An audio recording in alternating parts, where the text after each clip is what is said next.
Patos locos comiendo.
Hey, Cinderella, go find yourself a fella. You're on the clock, bitch, and midnight's coming. Most of these cars don't blink. They just fill space, doing time.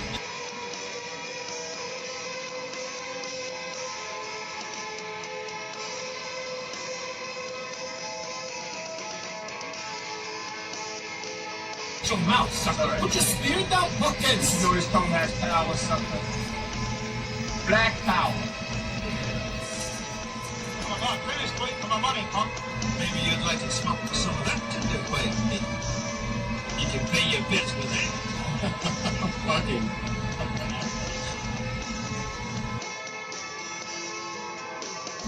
You're the sucker that does the spider.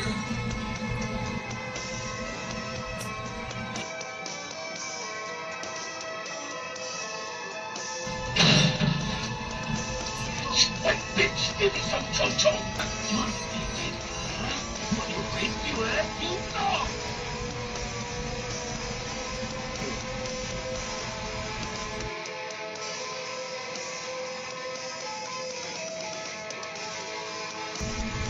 I'm gonna hold your blood in hand someday, you chicken shit motherfucker.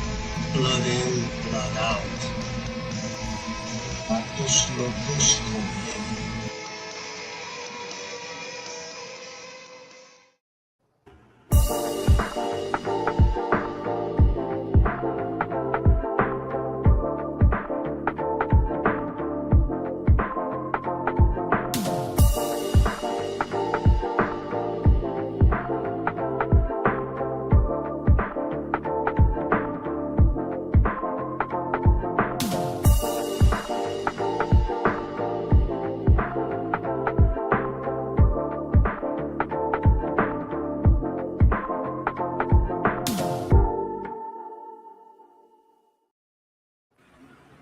What up, everybody? How you doing this Saturday evening? It's your boy Jedi Granville. Welcome to Jedi Granville Productions, and with me today, joining me on this special retro journey on retro moments, is my essays, as I like to call them, True Savage Daniel right here to my right of me, and below us we got us D Film Fanatic. How you brothers doing today? Good, my brother. Good, man. Thank you for having me. Thank you for having me again, and D, bro, and ready to talk about this film, man. It's been a while, and that we get into something this deep and this cultural, and I'm ready, bro. I'm ready. Well, Always an honor, a pleasure to be here, man. Thank you for the invite. Yeah, let's do this. Well, I just wanted to say that this has been on the back burner for like forever, I think. I mean, because to think about, we was going to originally do this on your channel, Daniel, but certain circumstances beyond control, blah, blah, blah, didn't work out that way. And I was saying to myself, like, this film is really a love letter to how you grew up in terms of the mentality you in film. And I realized, like, like, why don't I put it on my channel and have you guys, just spin doctor all the kind of stuff that you guys went through? Because it's not so much you live this life, but you kind of were integrated for it, and you had to do it for survival. Not so much a mindset of saying like, "Oh, this is something that's a passing phase." No, you had to be involved. But the film we're talking about, in case anyone doesn't know, you saw the intro. We are talking about Blood In, Blood Out, which is a 1993. What up, second? He's like, yeah, put it back up. There you go. See, yes, this is a 1993 release film that chronicles the life of three, call them three, Chicanos that pretty much grew up in the early 70s, and it chronicles their life from 72 to 84.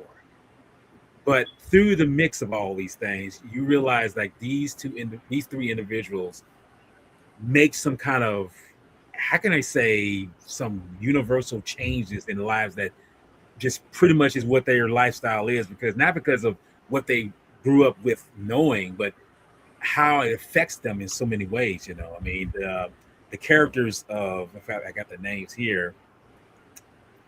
The we got Cruz, no, is it Cruz? Yeah, Cruz, Paco, and Miklo, yes. Miklo, yeah. And before we go any further, Miklo, I should say, Miklo is a half. I don't like to say the word, but it's the truth. He's a half breed, and that's something that somebody would say. He's a mix, And if you say half breed, that's almost an insult, really. But he's half black. He's half. I said say half black. He's half Latino and half white. And funny thing is, the actor who's playing him, Danny, I think it's Danny. Damien Chapa. Damien Chapa, yeah. He is really actually part Latino. So him playing the part is no big stretch. It's like, y'all gonna put a white person in here, even though he's a mixed race. Put a white person. Cool your tits. He's actually part Latina, so he can get away with it. All right, so get all sweaty all about that. But anyway, these three have an amazing journey from where the story takes place to where it concludes in a way, because this film is actually a kind of an autobiography of the person who wrote this. And let's be honest, this film is 3 fucking hours long. I gotta say, I didn't think this film would be that long. I'm thinking like maybe the length like Colors, maybe Boys in the Hood, maybe little over 2 hours long. This damn thing is over just damn near 3 hours fucking long. But in looking at it, I truly don't feel the 3 hours. I don't know how you guys feel about it. I mean, does it seem like it's a particularly long film, or it's just that you watch and it's like, okay, this is just some things I've seen or heard from others, blah, blah, blah. I mean, I'll throw it to you, Daniel. I mean, in your mind, do you think this is a kind of a long film or too long of a film? You know what? When it is still a long film, but when you're into this film, at first, if you okay, let's just say for me, it's a long film because it's a film that I really enjoy, and it's a film that I've watched countless times. So, but it's like once you get into it, rewatching it after a few years, I'm talking about maybe like 5 years, you get into it and you lose yourself in the story of Paco, Crucito, and Miklo. So I don't think it's that much of a long movie when you're as much as, say, me being also Mexican American Latino, that it has a high cult following. It's got a very big cult following, bro. This is you were a cholo man back in the late 70s, early 80s into the 90s, bro. This is a cultural film that if you're I'm not on the culture, bro, then people be like, if you've never seen this film, then they're like, you're an alien. But it's definitely it is definitely a long film, but it's the story that just grabs you. It's like talking about the story about East LA, and then going into prison life in San Quentin, and then talking about corruption and um, let's say Paco's version of being an undercover cop working on trying to get drugs off the street, but also having to deal with prison gang activities and organized crime. Okay. So it's all in one, a good film. It's got comedy, it's got satire, it's got drama, it's got brutality. Like any kind of thing you want in a movie, it has it all. Right. Well, film. What about you? Do you feel like the length of the film is could have been less, more? I mean, how you feel about that? Well, the original, I think it was supposed to be 5 hours. Oh, The really? original direct, yeah, the original cut, and they cut it down to 3 hours. A little bit over 3 hours. But yeah, I feel like it's long. But what Daniel was saying, the story, the characters, kind of grabs you and grasps you at that moment. Like, okay, you can't take your eyes off the film. You just want to keep going. That's the first time you see the film. But like through the years, sometimes this movie could just be running in the background when you're like doing other things, Right. um, around your house and stuff. It's the quotes, it's the moments, it's the character development, which is cool because like like you guys were saying, it really depicts three characters. The two stepbrothers, and then you have their cousin Miklo, and they're just fascinating characters within themselves because you go through their background stories and how their life transitions throughout, from the early 70s to like 83, like you said.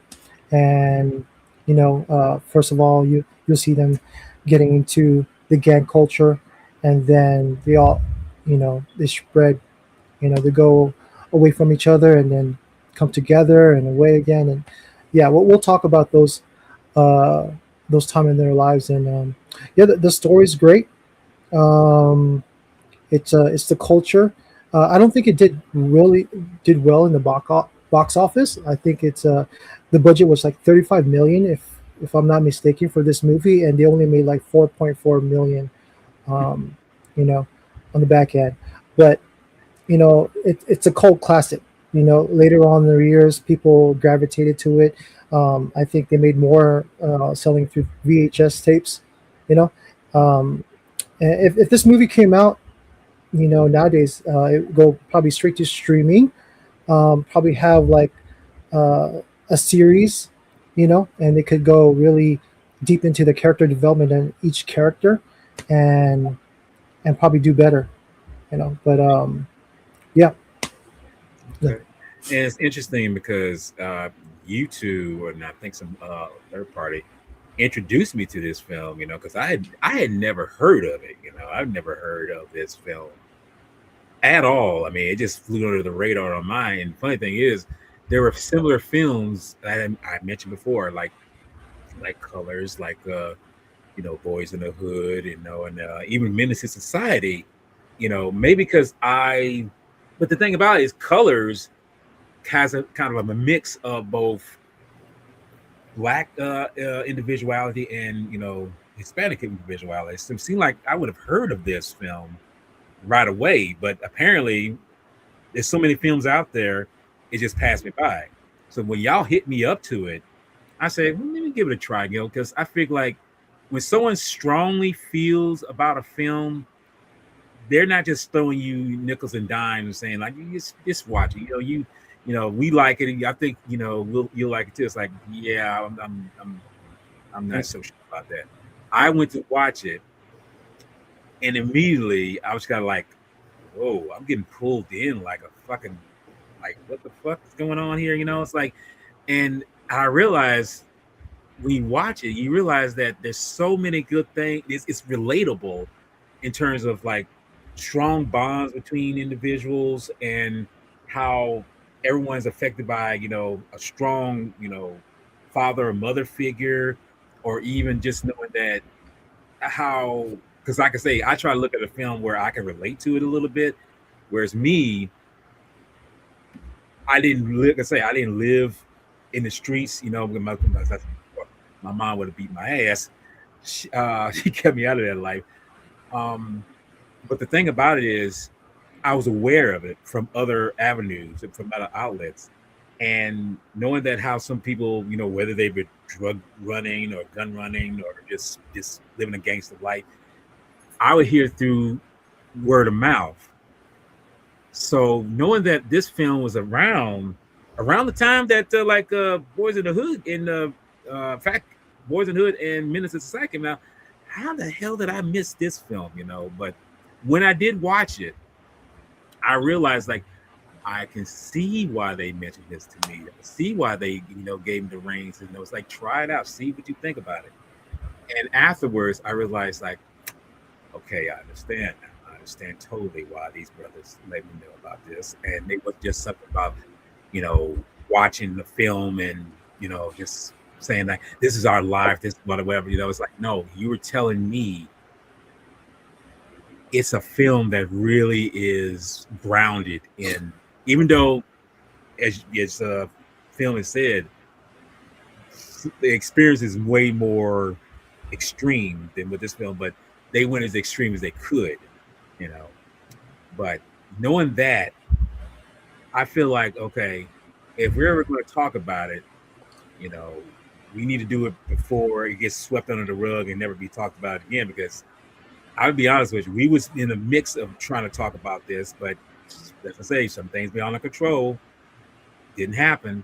So I said to myself, you know what? I'm going to do a service and say, let's see if I can do it on my channel and get you guys on here and see where you fill in the blanks about how certain things in this film are relatable, but all at the same time, what do you take from it in terms of your lifestyle and where you're at now as some kind of a stabilization in life? Because we are I hate to say it like this, but I'm being the oldest. I'm an old bird, and you're just still chicken. I mean, you're still chicks compared to my age, but my ass. But knowing that you know all this and seen these things through your eyes and witnessed it through some people's eyes, you know, everything. I feel like I say I did need to do a service and say, let's talk about it, because I think we really try to get ingrained and say, let's bring this out. And hopefully whoever's watching will understand, like, this is the reason why they asked me to watch it. You know? So, but with that being said, let's just kind of get into the meat and potatoes of this film. Go ahead, Doug. Mira, Walter, carnal, tú eres el gallo. Y yo y ti son los pajaritos. ¿Sí me entiendes? See, See, that's authentic right there. See, that's why I say that's authentic. See, he's an actual Latino. He's an actual Hispanic, you know, and I can understand that. When I say understand that that's very, you know, right there. You know, that's a saying. That's a true belief. That, and that's the thing about this film, that you see how people who are living that life, they believe it's so strong. It's like it's hardware into their mindset of what they feel about the Chicano life. They it's like you gotta do this, you gotta do it. And the funny thing is, that's exactly how many in the black community who do the gangster shit. If you wear, like I say, you know the old thing is like, if you wear the blue or the red, the Crips and Bloods, if you wear one, it's like you can't wear that around certain people. You think like that's just for style. If you wear that around, you wear red around Crips. No, you wait a minute. No. Yeah. If you wear red around Crips, you're Crips. You're getting into some static, bro. You're Yeah, get some fucking static, bro. and it's vice versa with the Bloods. If you wear blues around Bloods, dude, it'd be like, dude, you walking into a lion's pen right there, because it's like, no, that shows right there. They don't play that shit. And I'm sorry, bro. I didn't mean to interrupt you, but I'm gonna tell you, like a little bit before we get into the film, man, because it's a long ass film, but hey, we love this shit. You know, this is something I'm ready for. I'm sure D is too, but I'm gonna say this, man. when it comes to Latino culture, like what I just said to you right now, what I said to you in Spanish was, it says, Walter, my brother, you're the rooster. We're the two chicks, bro. Like, as far as age, that's what I'm trying to say, like in Oh, Spanish. okay. Tú eres el mero mero ahorita, porque tú eres el mero mero, el chingón que está haciendo este live stream. That means that you're the one doing the live stream. You're the one running this shit. And as far as what we wanted to talk about, like you mentioned, Bloods and Crips, even me as I want, and I'm pretty sure D will add a little bit of this. He'll add his 2 cents into it too. I wanted to talk about a little bit before we start the subcultures and gang and meaning of gangs back even back then till now. Everything changes, man. The film was set in the 70s to the early 80s. Me and D grew up around this kind of culture from early from the early 90s to the early to the 2000s. So what I mean is, like, whether it's black, Mexicano, Filipino, Asian, Chinese, Japanese, here in the States, man. There's so many. It's like gangs. You know the well known. We all know a lot about the well known gangs in L.A., but there's also Chicago. There's Midwest, Southwest, East Coast, West Coast, down south. You know, up north. Like there's gangs everywhere, man. But where I grew up. There's like subcultures and there's of gangs, man, and everybody represented something as that culture. And me being a youngster that was outside of the, let's say, cholo lifestyle, I lived within it. I was a part of it. I lived within it, and I was a part of it. And that's the whole thing about it. Like we don't you didn't ha- I didn't have to be a part of it to not have friends, to not have um let's say enemies, girlfriends as cholas, getting into fights, family that was in this culture. So it's very, very spoken to the point where I lived it so much, and it did become a part of my life when I was young. So that's all that I'm saying, man. And I'm being distracted right now. Sorry. I hear something I'm like, jiggling, yeah. so that So could be the so I apologize. But yeah, man. It's the deep sense of knowing where you come from, where I came from, and that was the ghetto. I lived in the ghetto. I grew up in the ghetto. I was a part of it. I didn't become. I didn't become, let's just say, a property of it, because thankfully I still graduated, went to school, and everything like that. But as I told you guys before, and Dee knows this, I didn't have to be in a gang, be a cholo, be a rocker, be a skater, be a punk, be all that to do stupid shit. So it was all influence. Is that when you're young, I was influenced, highly influenced by it, but did I let it control me? No. Did I put out names? That I snitch on people? No. And a part of this, man, a part of this, and you mentioned a lot of us lived it, survival, especially being younger, man. Like, I knew guys that became cholos that were my bullies when I was a kid, and I would beat the shit out of them. So as we grew older, there was that sense of they had that respect, because they already knew that I knew how to throw down, or I wasn't gonna take shit. But then when you have one bully replace another, then it's a gang, and then you have more than multiple people wanting to get your freaking head, take your money, take your clothes, take your freaking lunch, take your, just take your self-respect. That's the whole point of surviving in a culture like this. And that's why, where I grew up with it, it's a beautiful culture, man. I didn't appreciate it much until I got older, and how I see even my nephew, who I'm gonna let him know in a little bit that we're running the stream. He loves this movie, and he loves the cultural aspect, the respect aspect, the nitty grittiness, but also he knew the struggle of it, because a lot of his family too were about of this culture. So I just wanted to mention that. I don't know if D wants to add to that too, because D, you asked me and D to be on this for a reason, and D also D also has that connection to it, as far as us being '90s teenagers. You know what I So, mean? do you have anything to add on to Well, it? I just grew up around that culture, no matter where I lived. You know, even when I got here, uh, living in Southern California, that's heavy. This lifestyle, this culture. With the Mexicans, blacks, Asians. All through. From Southern California all the way up to North California. That it's just a lifestyle. Yeah, wherever you go, you're just gonna be immersed in it. Mhm. No matter what. And yeah, there's negativity aspects around it, but there's also positivity. There's also respect, Yeah. right? You don't go in someone's territory knowing that, let's say it's a blood or crip territory, and you just run amok. No, man, you go through there with respect, and you just continue on your way. But yeah, I did grow up in a lifestyle of being a wannabe thug, dressing, um, you know, uh, like a gangster, and just like having that mindset. But like I said, it was just that culture at that time.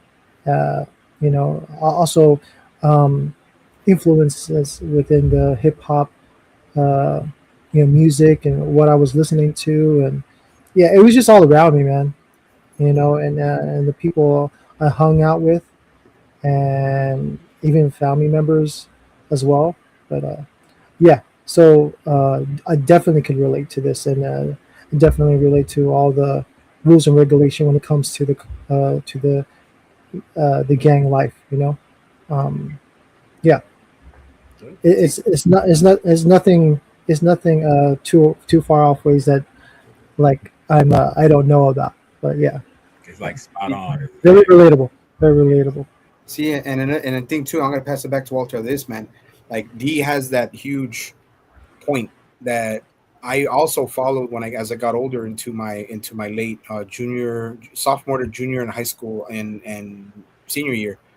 I loved sporting the thug lifestyle. Not the not thug lifestyle. I did stupid shit anyway, but I love that the baggy jeans, the Timberlands, the Nikes, the lugs, the Cortez, like big ass freaking hoodies and long shirts and mural shirts like Nautica, freaking Fila, Tommy Hilfiger, Chaps, freaking what do you call it, Ralph Lauren, like that was also a culture. That was also something that Mhm. I grew up with, having the boots. Everybody told me, "Damn, Daniel, I live in Texas, and it's more way more apparent and common back in the '90s in California." But I lived in Texas, so when I was the one sporting those kind of threads, nobody hardly any. I'm not saying, and trust me, I'm not saying this in no way, shape, or form that I'm better than anybody, but I was the only person in my school that had an Average jacket. I was the only one in my school sporting Tim's. I was the only one bumping freaking huge ass freaking like the disc man. And I even bought those separate speakers you plug it in when you're hanging out with the homies too, the mini speakers that you plug in that had a jack that you plug in there. yeah. And we were just bumping freaking and what do you got, Naughty by Nature, NWA, freaking Tupac, Biggie, freaking Gangstar, Wu Tang, like Nas, Mob Deep. Like all of that was like that also was a culture. And I'm saying, I'm tipping my hat off to D, man, because we both lived this. And it's so funny, man, Walter. I mean, me and D have said this before, but we never mentioned it on a live stream. Me and him. Why isn't it that me and D and all of us didn't meet when we were in that prime of youth? Existence. How Yeah. how much we related to each other, how much we even had so much in common, and us meeting in our late 30s, late in our late 30s, so in early 40s. So it's like D, bro, like thank you for bringing that up, dude, because I was almost gonna forget about it, man. But that just shows that how much a culture, rather it be the Latino culture, as it being cholos. When I don't want to say gangsters, you call them cholos, because the cholo culture is so vast, and it's not just in LA. It's in Texas. It's everywhere, dude, and it's a full blown culture that has respect, that has integrity, and like Dee said, there's bad apples in every freaking culture, bro. I don't care what anybody says, but that's just me showing respect to my raza, to my brothers, my homies, my extended family, Walt and freaking D, bro. Jedi and D from Delicious Film Fanatic. Yeah. Well, whatever. Man.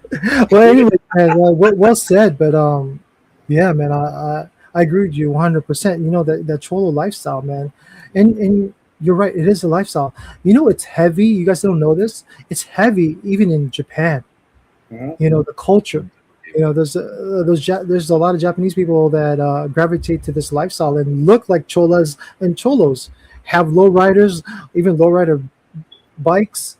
You know, their look, they're stylish. You know, it's whether it's cholo gangs, the street culture, the ghetto street culture. It's a lifestyle, man. It's how you think, how you speak, how you walk, how you dress, what you listen to, your attitude. Is all of that. So and it's heavy with me and Sexy Savage growing up. So yeah, man. Yeah, Yeah, bro. And I saw one, and I very saw relatable. And I saw one, bro. I saw a freaking decked out candy apple red lowrider when I was in Japan going to the freaking Kamaito Tenjin Shrine, bro. Yep. See? It was in what do you call it? It was in Koto City, bro. I was tripping. I even yelled, bro. Orale vato. He's not gonna understand me. Maybe he would, Right. but I was, Yeah. dude. It looked better. It looked better. It looked better than what I some of my than I've seen lately, Yeah. and even here in the culture, bro. But yeah, Hey, do that again. Orale vato. Yell it out again. Orale vato. Arigato gozaimasu. Ese. Arigato gozaimasu. Es no, amigo-san. Amigo-san. Daniel-san. Arigato ne. You see, but that's what's so beautiful about that is the lifestyle is universal, just like so many other things. It's and you look at it on a positive though. You don't try to look at it from that point of view in terms of well, at least the people who are on the outside looking in think of it as it's like this is a negativity. It's not really a negative. It's just that this is how they preserve their in a way their heritage. Because you look at the beginning of the film, kind of get into the film a little bit. You look at the very beginning of the film. What did they show? It's the Day of the Dead moment where they have this thing of the parade, showing the Aztec warrior It's the kind of Aztec, thing. yeah, the Aztec. Aztec warrior. Yeah, it's an Aztec. I think it's an Aztec ritual dance that is in the beginning of the movie.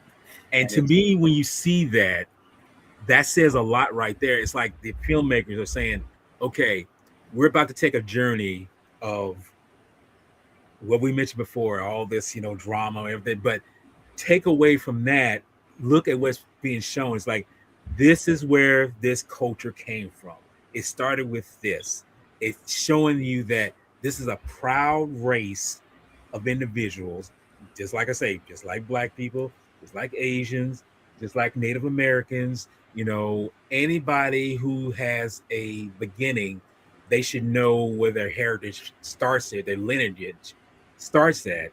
And when you that's not something you really see too many times in films that deal with the hood or the ghetto or whatever.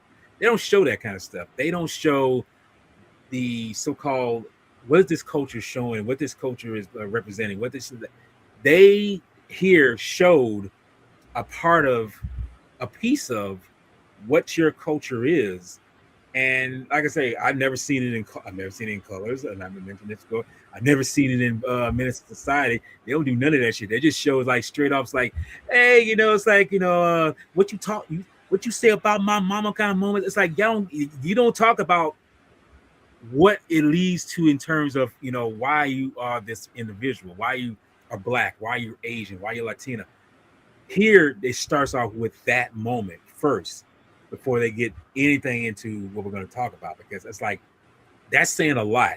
And to me, I think that's the whole point of it. It's like you're embedded, it's ingrained in you to know that we're going to talk a certain way, we're going to talk our own language, we're going to talk all these kind of things, but at the same time we're showing you that we are a proud race, we are a proud nation, we're proud individuality of other races and heritages right here. And even though, as you mentioned before, Daniel, was like, they're all negatives on every side of the globe, no matter where you go, but be proud of where you come from, even though there are these bad apples in the bunch, So Yeah, and brother, and another thing too, like I said before we get started, you can't forget about American meat, bro. You can't forget about American Me, and you can't forget about Stand and Deliver too.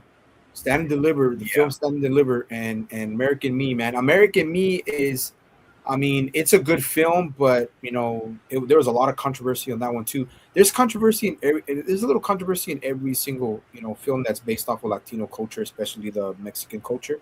Yeah. But there's, like I said, there's Boulevard Nights. I don't know if you heard about Boulevard Nights. I'll never There's, heard of that there's a one. Mi movie vida that's- loca, What's up? mi vida loca. Mi Vida Loca, dude. That's another great example, dude. Mi Vida Loca is actually, and Walter, when you get a chance, bro, later down the line this year, check out that movie. But that movie is based more off of a Cholas Mhm. worldview, and Female side, yeah. the female aspect of Latinos Cholos. and Cholos, but it's from the girls aspect of her life. And I guess the question is, I should ask, is does it seem like, because we see a little bit of it in here, but does it seem like the females be acting way tougher than the men to some degree in that lifestyle? There's, you know what, there's I've seen, bro. I mean, I'm not saying, I mean, I'm not gonna, well, you know us, bro, raw and fucking real, dude. But I'll never bash a female as far as a mindset back in those days, especially back in the 70s, 80s, and 90s. But I've known a lot of girls that were, that were cholas that I went through our high school that had some of the worst motherfucking boyfriends, dude. But they held their ground, and some of them just, told them, look, breakups were horrible, but you know what? I had to get away from this dude. But I stand for what I stand for. And they stick to who they are, because a lot of these people, bro, whether it's female or male, chola or cholo, they want to represent who they are, and it's a part of them. It becomes a part of your identity. Yeah. And that's why, like, American Me has a lot of good aspects of it, but you got to, Boulevard Nights is also really good. Colors, you said, it does have good aspects, but Mi Vida Loca, that one is also a great film that has a world view, but it's actually coming from the story or the side of a girl that grew up in LA. And it's, dude, but I mean, dude, there's so many like different aspects, man. And remember, anybody can dress how they want, dude. Like, it does me. I'm 40 freaking gonna be 46, bro, but I still wear baggy jeans, I still wear Timbs, I still wear long shirts. That's just me, dude, because I'm not gonna, like I said, us three, bro, we don't follow what society wants us to be, bro. We are who we are. Like, we are who we choose to be, bro. We don't let like, how do you say it, society. Yeah, we don't let society norms like interfere with who we are, dude. That's just us. We speak our minds, we talk about it, and bro, that was a great freaking point, dude, with bringing in Mi Vida Loca. I totally forgot about that, man. There's other films that are good, man. It's based off of Latino culture as far as cholos and cholas, but yeah, that was, I forgot about that one, bro. I totally forgot. No problem, man. But before we start, man, I just want to give total respect to all the Latinas and Latinos, man. They're, I have friends, that are Mexicans, and I gotta say, man, Latinos, man, hardworking, family oriented, very respectful. I could relate to being Filipino. I could relate to them, and the Latino women, man. Like, I've worked with them, have friends that are Latinas. They're tough cookies, man. They don't back down from nothing, and sometimes they overwork the men. It doesn't matter what race. You know what I'm saying? And they don't take shit from nobody. Yeah. And where there's I'm gonna tell you this, where there's a righteous, strong Latino, there's gonna be a strong, righteous Latina right beside him. Yeah, and that's another thing too, bro. We as Latinos, man, even me being brought up by my family, both sides, my mom's side and my dad's side, like, my dad's side were hard as hell, dude. But it's not that, it's my dad's side, my uncles, grandfather, oldest uncle, dude. It's not that they were hard because they wanted to be. That's how they were raised. That's how they were brought up, to show fear or to show pain or to show freaking weakness, to show, your softer side was something that a lot of people did not do. And me, my dad was one of the softer brothers, but when he had to be hard, he was hard. So that's how I knew how to be. And it's not just that, bro. Like I'm gonna say this before we start. Sometimes the way I was brought up, being taught to be a strong person, strong-minded, not weak. I was already, even when my dad taught me just to be strong, it was, let's say, society, me going to school, being bullied, being picked on. That brought something out of me that I never thought would have been there, was to be stronger, because you have to be. That taught me already how to be strong in how life is going to be outside of being graduated from high school and moving on, like going into society. Basically, I was taught to be tough just by living, going to school, going to that taught me, like, the street, going to school. Like, I can literally say, man, I was always on the street. I was a street kid. I'm not gonna lie about it. But I didn't go to jail. I didn't end up in prison. I didn't end up dead. So just like D said, dude, you're putting out those points, dude. Like, I'm sure just like Filipinos, even black people, hardworking Filipinos, hardworking Asians, like white people, even everybody, like us being people who do not discriminate. That is the best part, is knowing about your own freaking culture, knowing about your own race, man. And yes, hardworking people, and the Latinos, even Filipinos, even black people. I know black dudes that work themselves to death. Yeah. And it's like, and then they, like I said, at the end of it, they freaking end up like, oh my God, is my 401k really worth all this fucking work I put into my life? So it's like, that's the whole aspect, dude. Dude, I can tell you, freaking D, you're killing it, bro. You're killing it, dude. See, I know You're killing it. I'm just bringing shit up. Yeah, but y'all getting revved up. That's why I say y'all are more. Y'all, like I say, y'all truly know this is what you want to do, and that's why I say this is why I say I want to do this, because I feel like y'all have much more of a enriching telling them about this. But It's okay, Jedi, but you're the jefe here. You bona fide. Bonafide. Hey, orale, bonafide. Bona fide. but It's a that's- sexy savage. Mi hermano. all ¿Qué right. huele, vato? ¿Qué Well, huele? Let's Mi carnal. well to get it off. Like I say, I mentioned about the Day of the Dead and all that stuff. But the story takes place in 72. That's where we started, and that's one of the things I didn't realize. I thought this was taking place in like early 90s, but it turns out it was released in the 90s. But no, the story takes place in the early 70s, and it primarily circles around two the characters we mentioned before. That's Cruz, Paco, and Miklo. Miklo. Miklo. And Miklo, he just got out of no, he didn't get out of jail. He actually kind of got off probation, because he was on probation, and he got away from his dad, who was white. And primarily, it's like he came back to Los Angeles. He was in I guess he was in Las Vegas. He comes back and he says, I want to live the life that my other side, which is my mom, that life, the Latina life, and with my family and with my friends and everything. And that shows right there how embedded it is with how strong it is with him, because I'll just give you a little kind of an analogy. This is what's so strange. This has always stuck with me, no matter how long I've been living. Take vanilla ice cream and chocolate ice cream. Okay. One is, it's brown, one is white. Okay.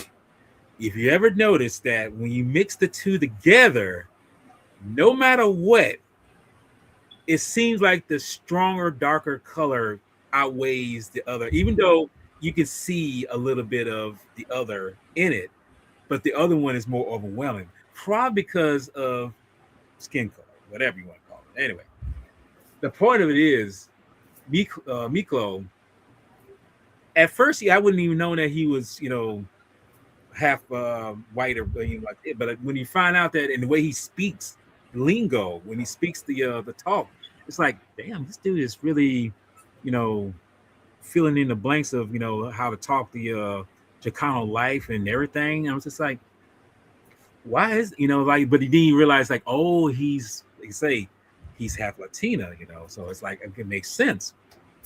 But at the same time, what I mentioned before, the actor who plays him, I was kind of wondering, it's like, hopefully they got some. I mean, hopefully this dude is just he looks white, but he's playing somebody who's half white and half Latino. But as it turns out, the guy who plays him, Damien, he is both part black. I mean, not black, but Latina, and also Italian and Native American. You know, he's part of these things. Can I tell you a side note on that? I'm sorry, Jedi. No, With Damien Chapa playing Miklo, you know, in this movie, his mom's Latina and then his father's white. But in real life, it's switch. His father's Mexican and his mother's white. On in real life. But go ahead. I just want to give you that side note. No, brother, don't put apart. I mean, bring those anecdotes here because that's a good thing because you need people know. See, this is the thing I've realized with everything. It's like when you're on here or anything else, it's like if you have something to bring to the floor, just bring it up, dude. I mean, don't hesitate because I feel like you need to. And like I say, his lineage, his heritage is something that is not far. And hold up, hold up. I got to put that up on the big screen here. Put it back up. Yeah. Let's see. Dude, yes. Nice. Nice. See that on the bottom? That's great artwork, man. I was gonna say that is good artwork. But no, that's the point of it is that you see that people who play certain parts, because I'm gonna get kind of controversial real quick. Back in the day, back in the golden age of cinema, who did they get to play who was either Latina or Asian? Who would they get? Usually a Caucasian. And sometimes, even further, they would literally get a Caucasian to play someone in my texture. I was like, how y'all gonna do that? So in this time and age, if you get somebody who is not even remotely close to that culture, you're dancing on razor blades right then and there. Canceled. Yeah, canceled. Because let me just spit this real quick, and then I'll pass it to you guys. Someone like Haley Steinfeld, okay. You normalizely you say she looks white. She's a white person, but she's a mixture of so many other things. She is of Caucasian color, but she's also of African American. She's all Asian. She's also Filipino. Her grandparents are Filipino. Filipino, yes. And knowing that she is in a film like Sinners, playing someone who's half black and half white, it's like that's not too much of a far fetch. That's not too far fetched because she can get away with that. They can get away because she is someone who's part of that culture. And that's the thing about this. Like I say, the guy who's playing Miklo, thankfully, in my mind, not that they wouldn't matter. I mean, what the hell do I care? I mean, what my opinion matters. I'm glad that he is playing somebody who's actually is that particular person, which is good. So, but to get onto the road of the film, he's basically he's still on probation, but he gets back to Los Angeles. And he's with his boys Cruz and Cruz and Paco. That's what it is, Paco. Yeah.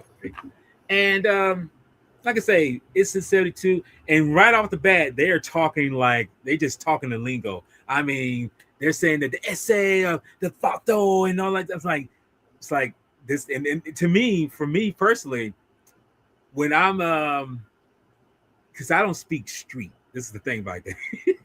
I know it, but I don't speak it. I talk more like a very conversating individual who talks. You're conservative, bro. You're conservative. Very conservative, very nonchalant. I don't speak in a very loud and boisterous way of like that. No, I mean these guys like, what's up, SA? What's up, partner? What's like that? It's like, dude. But the thing is, even though I don't speak it like that, I can understand and kind of relate enough to know it's like, okay, that's how you're feeling. That's how you feel. That's how you go with it, and that's okay because that's the whole nation. That's the whole notion of how you feel when you around some people who like feel the same way you are. So, but to get it on, get going, they meet up, and they're just basically, individuals who, just living their lives. And like I say, Nico is coming back from Las Vegas because he's tired of his dad working with him. Um, Paco, I think he's just a troublemaker. He's just that. He's just kind of like individual. And Cruz, he's the artist. What with Daniel showing an artistic view of a Chala, Chales, showing that the women are so beautiful. He's an artiste, and he's somebody who's trying to basically kind of like we saw in Kids. Was it Kids? Not Kids. What we did there. Mid '90s. Mid-90s, yes. Yep. Where we saw that somebody's trying to get out of that lifestyle, or at least get into something better. And he's somebody who's trying to, I'm talking about Cruz, he's someone who's trying to, better himself in terms of like, okay, I'm still part of this, but I know where I'm roots, I know where I come from, but I am somebody who's trying to better himself for something bigger, and there's nothing wrong with it. Because some people will say, they would say that quick if you're a black dude. If you're somebody who grew up in the hood, you did the hood thing, you did all that stuff, you talk, what's up, my nigga? What's up, this, all that stuff, with the, all that shit. Quick is a heart attack. If you're trying to be more business-like, give a better look on your image or how you look, they'll say like, you're a motherfucking sellout. You ain't about that life. You ain't about that. Motherfucker, I'm trying to do better for myself, from who I am, for my family, whatever, I'm trying to be something. And that's the thing he's trying to do for him. He's not just trying to sell out. He's trying to be better than what he was coming up, and he doesn't forget, because if you forget where you come from, then you become what you call an Uncle Tom, in my mind. But that's here to say. But with that being said, I'll pass it on to Daniel, and we kind of get the ball rolling on how these three, how their interactions are such a talk bond that it goes on for so long, and even their pathways, take different directions, but we see that it started here. So let me give it to you, Sci-Fi, and get us going here, because I feel like you. Okay. So where you want me to get to the point where they're, say they're at the party, or you want me to? Well, let's start with there, because we already established that, like, say, because we kind of established family Paco, bond, the family bond, because we saw that Paco's father. He's like, get your ass up in here and do some shit. It's like that's a typical. That's not even Latino. That's any culture's, white, black, or otherwise. Any culture. He's like, get your behind and do something instead of, because even even Cruz tells him, like, and he just wants you to work. He wants you to be very responsible. That's basically what he was saying. So, okay, we established all that. So yes, let's cut to the party, because all that other thing, it's just dialogue. They're talking, everything. Now we cut to the party. We'll go from there. Okay. So after Miklo gets his stripes, in other words, and he breaks the back window of a rival gang's lowrider, and I think it was a 64, and it's Spider with Tres Puntos. Tres Puntos, that's their rival gang. It's Vatos Locos, which is BL, and that's Paco's. He's supposedly the leader, and then Spider is the actual leader of the Tres Puntos. So they do that. He gets his colors. He wants to feel more. He wants to feel more welcome. He wants to feel like, okay, this is my shit. This is my chance to be fully be embraced by my family. So they do that. He does that. He gets his colors. They start at the party where it's Crucito's. I think it's kind of like a party for him, because some of his art got noticed and it got recognized, and that's a big thing, especially when it came to back then in the 70s. Go ahead. D. Go ahead. No, you're right. And actually, it's Cruzito's celebration because of his art, he's getting a scholarship. Yeah, and it's like it's really big for this family, and that's why um, his parents really look at him as like the favorite of all of the siblings because he's so talented and he's using his talent to go further for his life, in regards to that scholarship, and what Daniel was saying for because Miko he wants his placa, what I'm saying, and for him to get his placa, Paco's like egging him on to do something, and Yeah. that's what happened. And that's what Daniel said. What happened with Spider's lowrider, and then they get to the party where go ahead, Daniel. You could let them know where Yeah. he's getting his VL tattoo. Yeah. Yeah, right. Oh shit! Oh shit! Oh, you got it. Yeah, yeah. Fuck this locals. Okay. No, like I mean, I got plenty of placas, but Hey. but Hey, Daniel, get down, James Brown. Give me my placa, VL placa.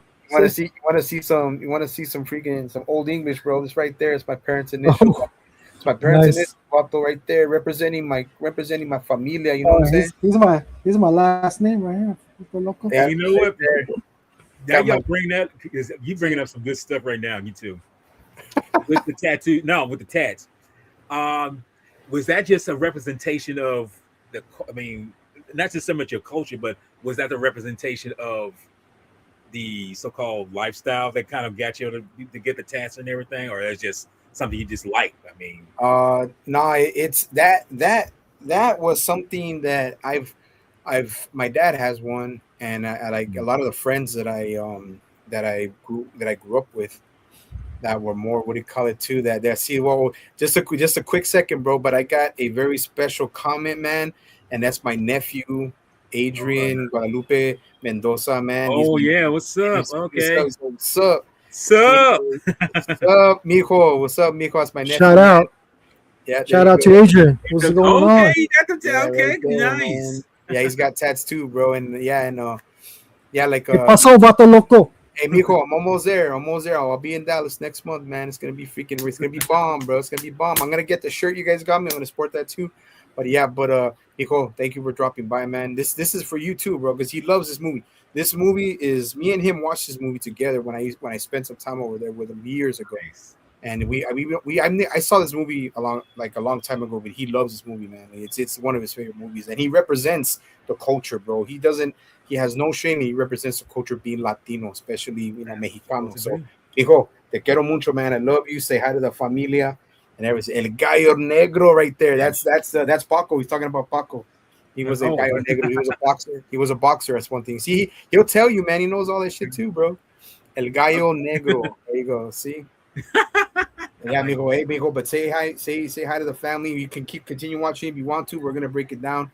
But yeah, man, love you all. My sister, my brother-in-law, my niece Amanda, my youngest nephew Brandon, of course Adrian, my oldest nephew, and then also to Luffy, to Damon, his son, and his wife Shav, and everyone, and to my nephew who just got engaged. I think like a few weeks ago. Got congratulations to them. So much love, Miko and the familia. Tell them I said what's up. You could keep watching for a little bit. I'm just gonna talk about it. But so Yeah, shout out to Daniel's La Familia.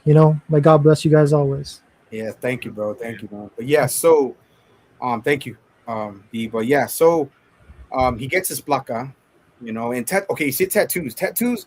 I mean, I've had tattoos since freaking. I mean, I had tattoos since I was like 16. Much love, Mijo.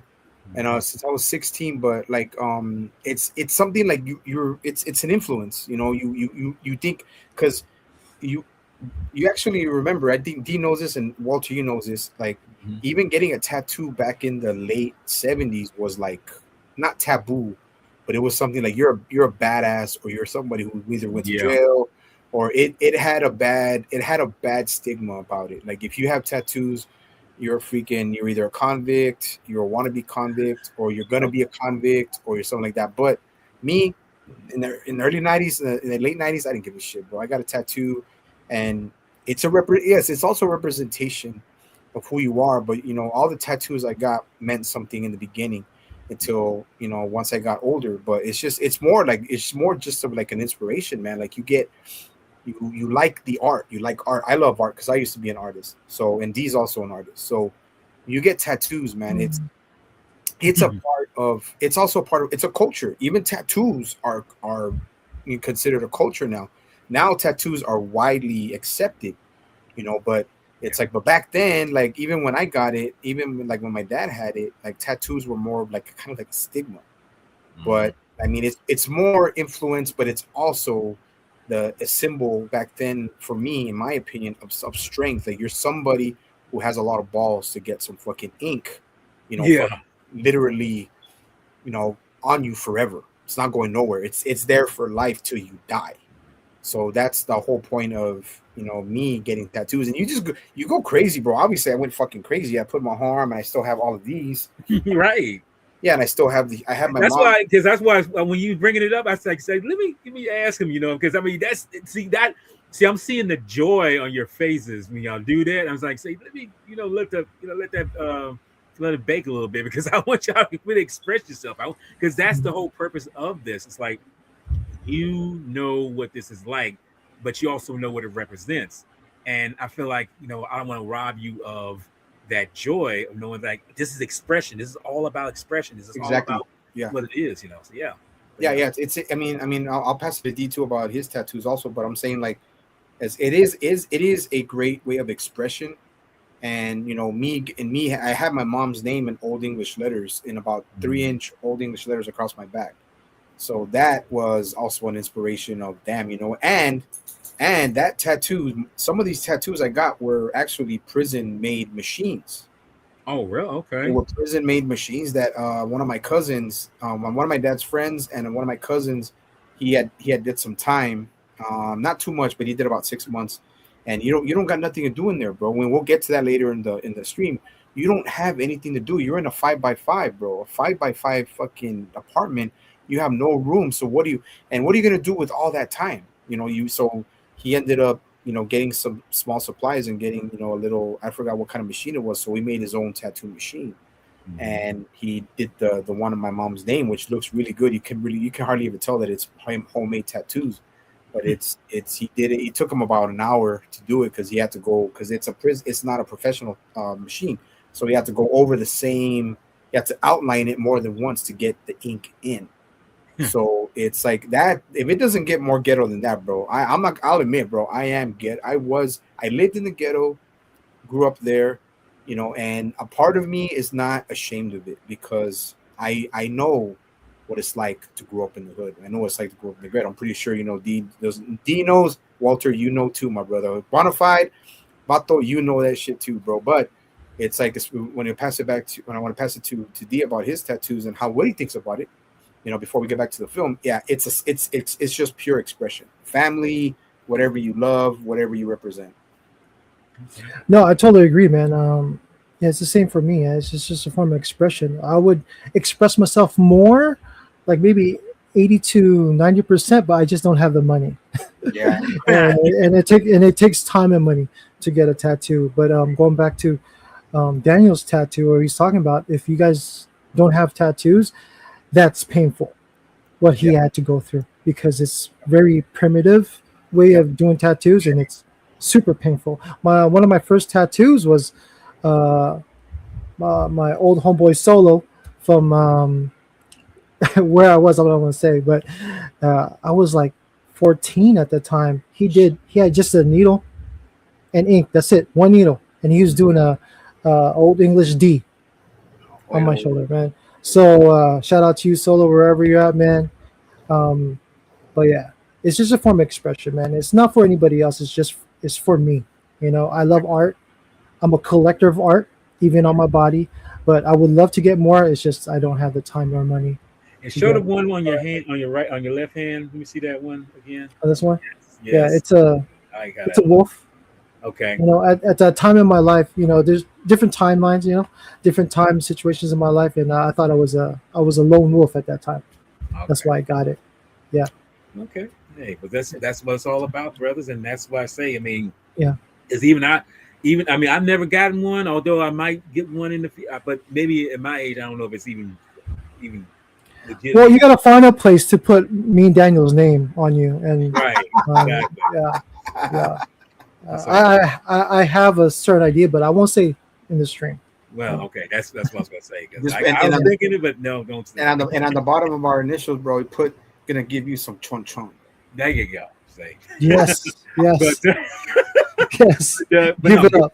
but getting back to the film, we Mhm. realized yeah, Cruz has gotten this I mean diploma, but he's gotten this scholarship Scholarship. Yeah. for his art and everything. Uh, So yeah, they're having a good time. They had this and like you say, it got this little tattoo to show to represent that bond between these three. yeah. Beautiful thing. And I gotta say too, that's another thing about this film. There's a lot of actors, but we'll get there when we sit. Mhm. I noticed there's one actor in here who played in years later in George Lopez. He's in. I'm like, what? Mhm. He's in this film, but Yeah. like I said again, this is how it goes. But during this moment, everyone's celebrating, everyone's doing their thing. This is a turning moment in the film because this is why we say story is so strong. Cruz, he's celebrating the best way he can. He's with a lady friend, and we get to see Oh my God, she was so luscious, beautiful. luscious, She was, luscious. she Yes. was so beautiful.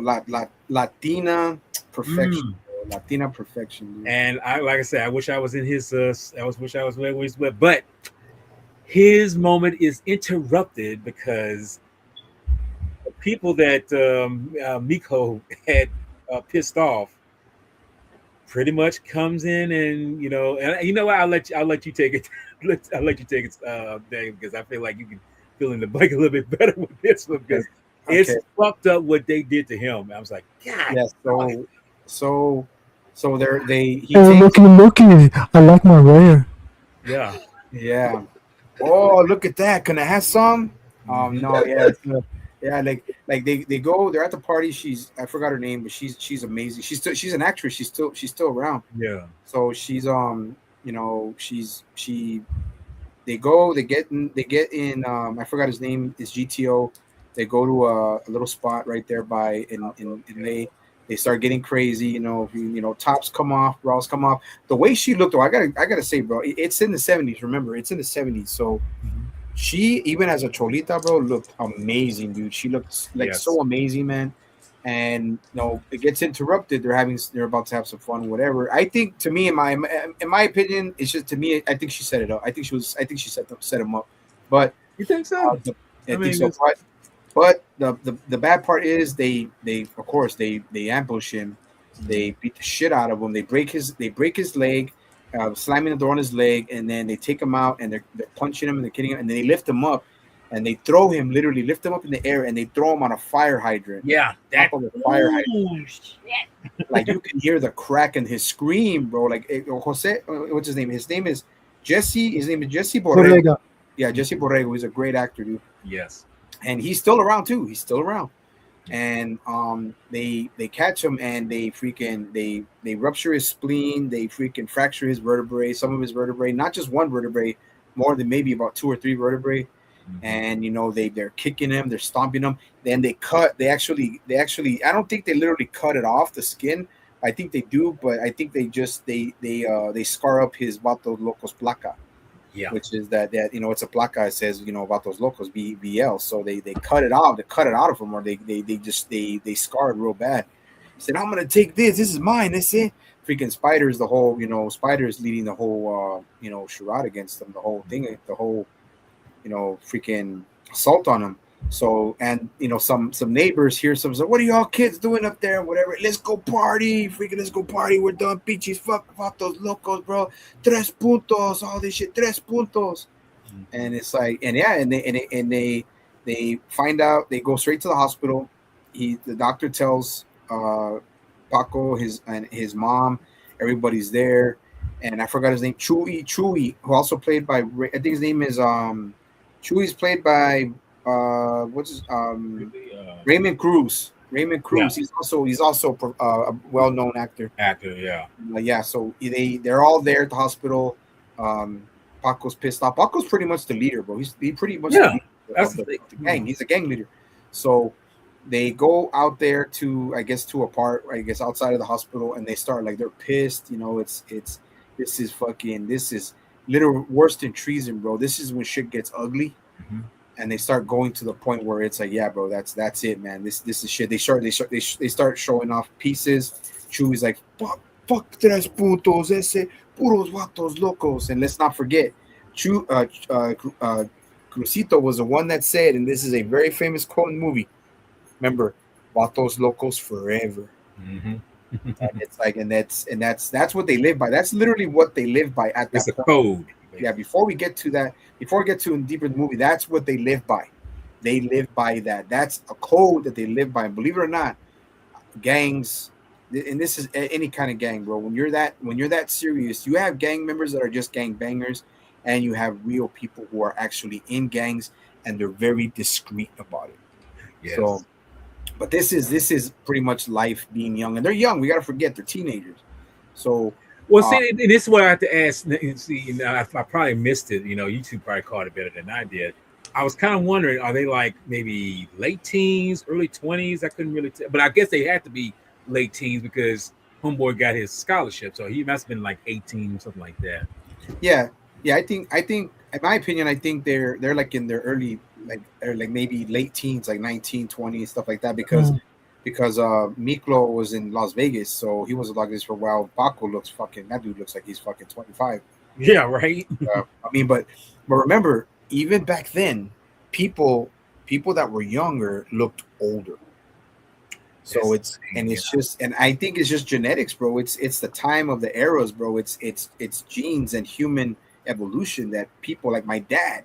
My dad was like 17, but he looked like he was goddamn 24.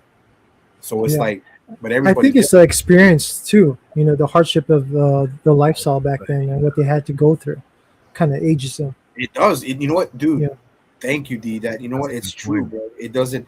It not just hardens you, bro. It freaking it scars you, but not in a bad way.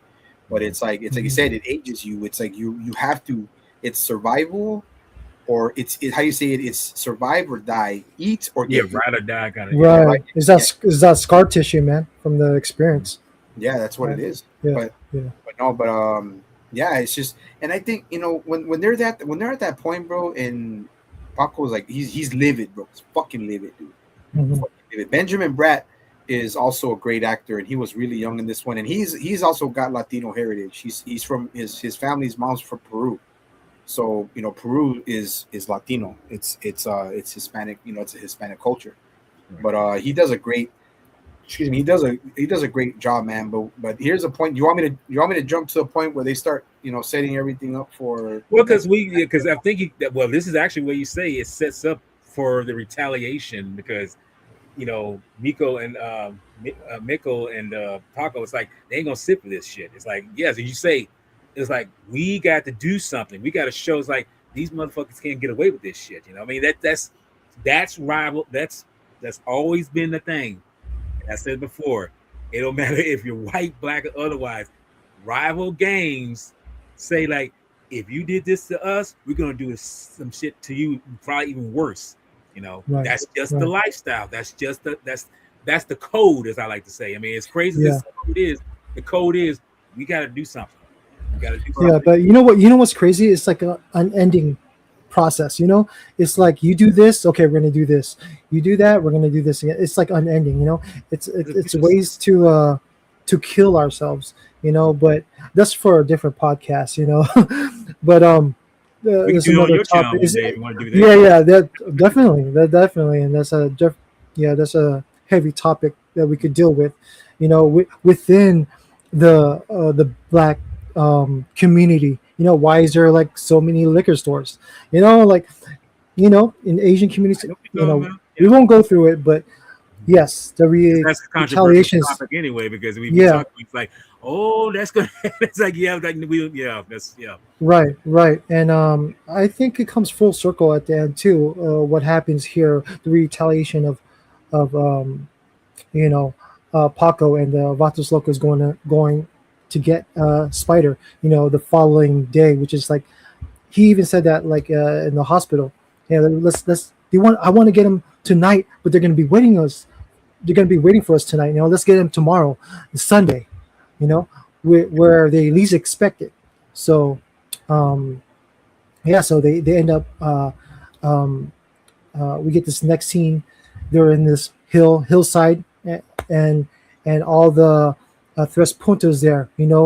Um, like celebrating their victory per se, right? Even you hear Spidey saying, "I'm gonna build a house here." I love the view, our new view of our new territory, and then you see Miklo coming through this in the car, and then there's like a That gate, yeah. that gate, and he's like, he gets out of the car, he's like hitting it. Come on, Spider, you know, you I'm gonna kill you. What you did to my to what you did to Cruz, my Carlito. So Yeah, and then you see Paco and the rest of the guys that kind of like infiltrate, Bush. uh, yeah, ambush like a Spider and his crew. And I love Benjamin Bratt. I love Paco in this scene. You can see his fire. How much he loves his brother and what he wants to do to Spider. To get revenge. He's like, And fuck can I these just- other vatos. Ese, Yeah. it's me Can and I you, just- Spider. What you gonna do? Were you scared of me? Yeah, could I just say that Benjamin Bratt, I think he doesn't get enough credit sometimes for the acting that he does, especially in this movie, because he's like, boy, he is relentless. I mean, Yeah. you know how Denzel Washington, he's pretty much quieter, but when you see him in Training Day, he's like, damn, boy, you are like off the chain kind of moment. Yeah, Benjamin right here at the beginning of the film, he's like, Right. it's like he ain't hold nothing back. I love all their acting skills here. It definitely, you could see that, like what you said, because why? It's their arc, right? From like, look who, like we see Paco right now, and then what he becomes to be, right? You see Cruzito, how he is, right? And then where he comes to be at the end, and also with Miklo, right? With Damien Chapa's character, his transition of certain spots in his life, and where he sets off to go to, Yeah. After this instant, because it's what he did, what he's done. And what he's done is he eventually kills Spider. He shoots Spider, right? Because Spider a was few- shooting back at him, it's like, see, he just Yeah. self-defense.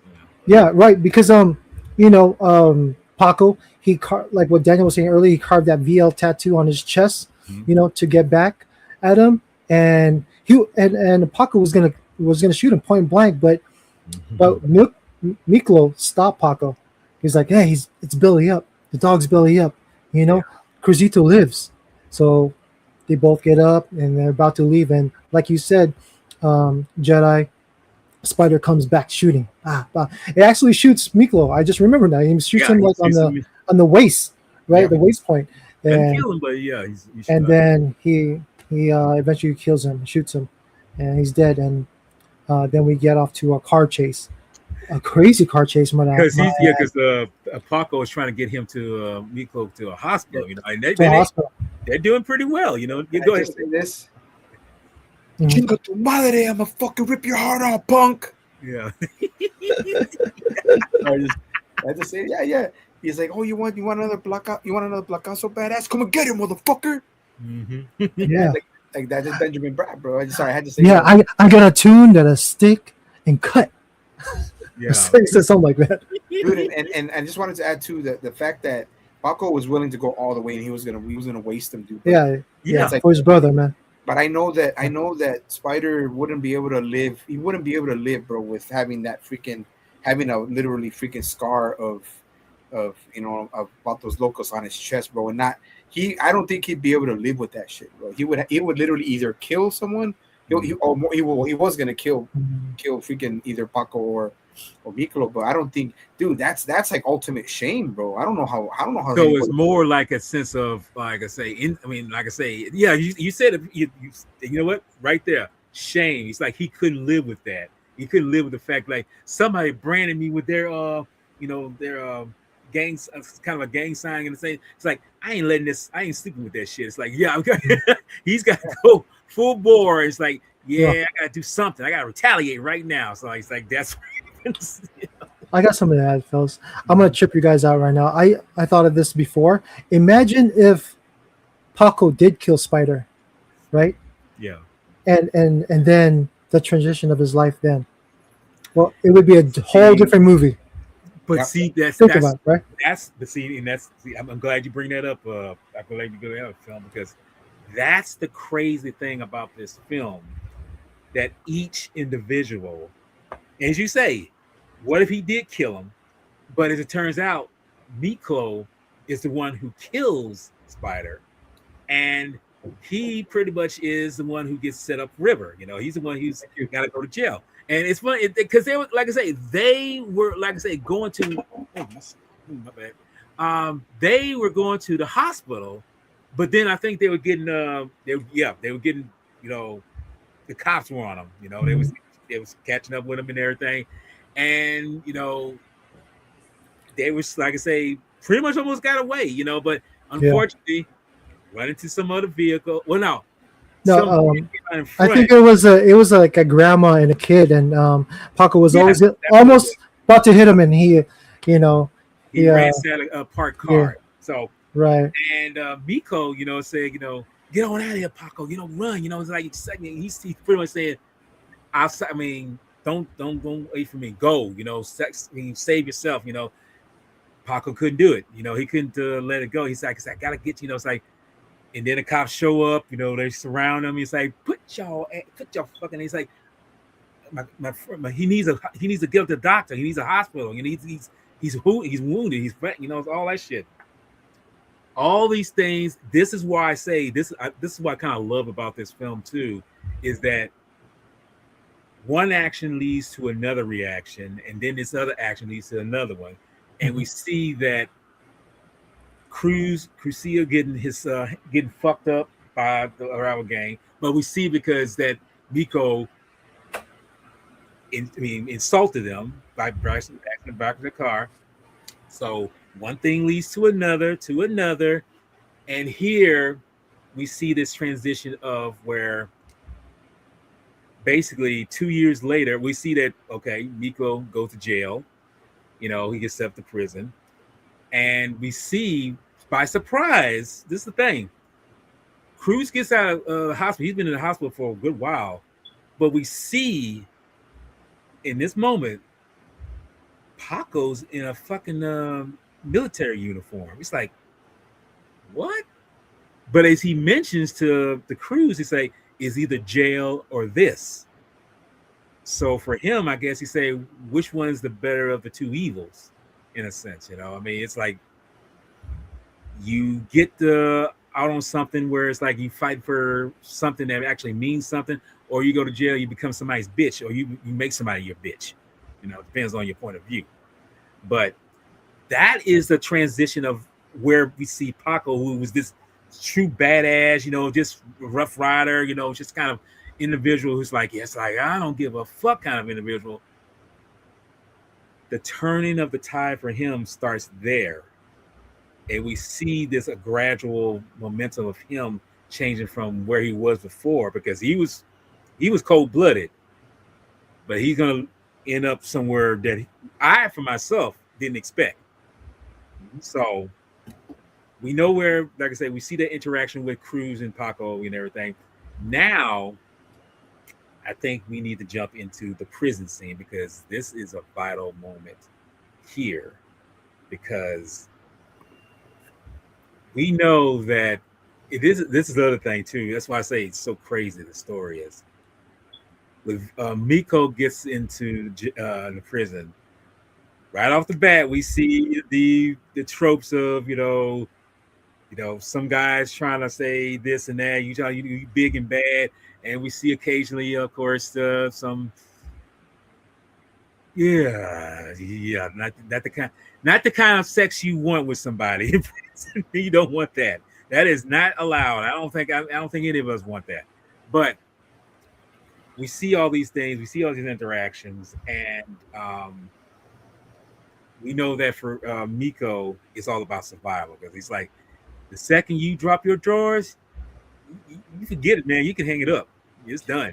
Well, Well, it's I'm sorry, man. I didn't mean to interrupt you, man. We get into Well, I it. was gonna pass it to you anyway. I figured like this will really Yeah. get it going. Well, I'll just talk a little bit about it, and then I'll just put my emphasis on it. But I want to pass it to D because I want to see his take on it, man. Because Okay. we'll back and forth it too. But this is the difference between the street and the joint. Okay. And he's not just going to any prison; he's going to fucking San Quentin. So just that word San Quentin, bro, used to freaking Put fear in the it used to install so much fear in the people that were going there. Some there was you had some people that were fearless, and they get turned into meat. You get people that were freaking and were level that had to survive. So that's the whole point of Miklo is still considered super green, bro, and he's still considered a kid, bro. He's still fresh meat, but he learns quick, you know, that this is not learns fast, but he starts to learn the ropes of what it takes to survive in jail, bro. This is prison, bro. This is the big house. This is the can. This is a freaking not. This is a hornet's nest, basically. Yeah, this is not the street, bro. This is what you got to do. You got to do this. This is what you got to do to survive, man. Yeah, and you think the streets are hard, but the joint, that's a whole other world. You're in survival mode 24/7, dude. Like that amount of stress and testosterone buildup, dude, that's a cocktail of fucking this destruction, dude. It can lead to sinister fucking mindset, dude. Like if anybody went to jail, bro. Me, I will admit I've only been locked up overnighters, bro, just in holy tanks. That's it. But I never ever would talk about that. Oh, I've been this, I've been that. Never, because I never have, dude, and never would want to. You know, but like this is where the movie gets fucking really fucking serious shit, bro. Serious fucking corruption, fucking death, survival, the meaning of being in a prison where you are not only a minority, bro. You're close to nothing. You're close to nothing. On less than human. I think back then in prison it was an even way more feeling of feeling less than human. So I want to pass it to D from Fanatic. I want to get his take on Miklos' first interactions with some of the crazy folk that he Please. I mean, like you were saying, you know, when you go to the big Q, San Quentin, it's nothing but it's animals there, man. You know, you have to survive. If you don't have money, man, to buy protection, you know, good luck. Good luck. No, What were you saying? I was gonna say I wouldn't even characterize them as animals because animals is more civilized than what these motherfuckers are. I mean, these guys are you're right. not even Just savage. Yeah, they're very savage. But yeah, Savage. Not sexy savage, but savage. Right, exactly. Yeah. No, but continue on though, man. Hey, I'm savage in the mind, bro. I'm savage in the mind. Yeah, but you can see how, like you said, how, you know, the savagery of these individuals, you know, even just Miklo just, you know, getting out of the bus with all the other, you know, fresh meat, right? How they're talking to them, you know, hey, bunk up with me, you know, hey, blue eyes, you know, I got something for you, you know, shit like that, man. They're just looking at them in that way, right? And yeah, you see, even Miklo going to the cafeteria, right? And these prison prostitutes, like, they stop him. Hey, look at these blue eyes, you know, and you know he gets all like crazy with them. Ooh, look how his blue eyes get all fired up when he get mad. Just like that, and then here comes what's his name? Popeye. Because he noticed Miklo's via placa. He's like, hey, where'd you get that placa, little Bo Peep? He's like, oh, boy, that's what I'm talking about. Yeah, boy, where'd you get that placa, little Bo Peep? Right. Yeah, and he tells them, and and I think Popeye tells him about his cousin Chewie. Um, what's Chewie's name? The Actually, actor, the um, guy. He I think he played one of the guys in American Me. yeah, Raymond Cruz. Yeah, yeah, Yeah, yeah, Raymond Cruz. Yeah, Yeah, right. and so that's Chewie's cousin, and he tells him, I was like, okay. So he kind of like um, puts him under his wing, get him some stuff, get him some smokes, takes him back to his cell, and then we see this scene, Popeye uh, trying to rape Miklo. He's like, hey, nothing in here's for free. He's like, give me some chong chong. Hey, hey, pinchy white bitch, give me some chon chon. You know the funny thing about He's that like, he's is, like, huh? Oh, you want me to rape you? You want me to take it, huh? Oh my god. You want me to take it, puto? but you He's know the thing, one of the best characters in this movie. yeah, but you know what the Carlos funny thing Carrasco. about that, Carlos Carrasco is his name. yeah, because He's- I've seen him in many He's things. awesome. He's a good actor. Now, the thing about that is that, yeah, he's leaning him under his wing, trans through the traffic in the inmates and everything. But it's like something in the back of my mind is like, is he being, taking him on his wing, or is he wants something out of that? It's like, Mhm. oh, there it is. It's like You already know. And until this scene's like, okay, you're right. There it is. But this is where it's known that it's not about the street life when it comes, when it comes to prison. And he's been made aware that it's all about, it's all about racial groups, and right, like, because he sees magic, and he sees 3P tattooed on Magic's hand, and he's like, oh, right, it's not about that. It's not about going against each other. It's about coming together, as one. And then you get familiarized with Lawanda here, and uh, um, the Black Gorilla family, right? Or get BA, yeah, and BJ. and then the VA, right? Yeah, What's the other one? the Aryan Vanguard. The AV, the AV, Yeah, right? Aryan. Who's led by Red Rider and the BG. Is it BG?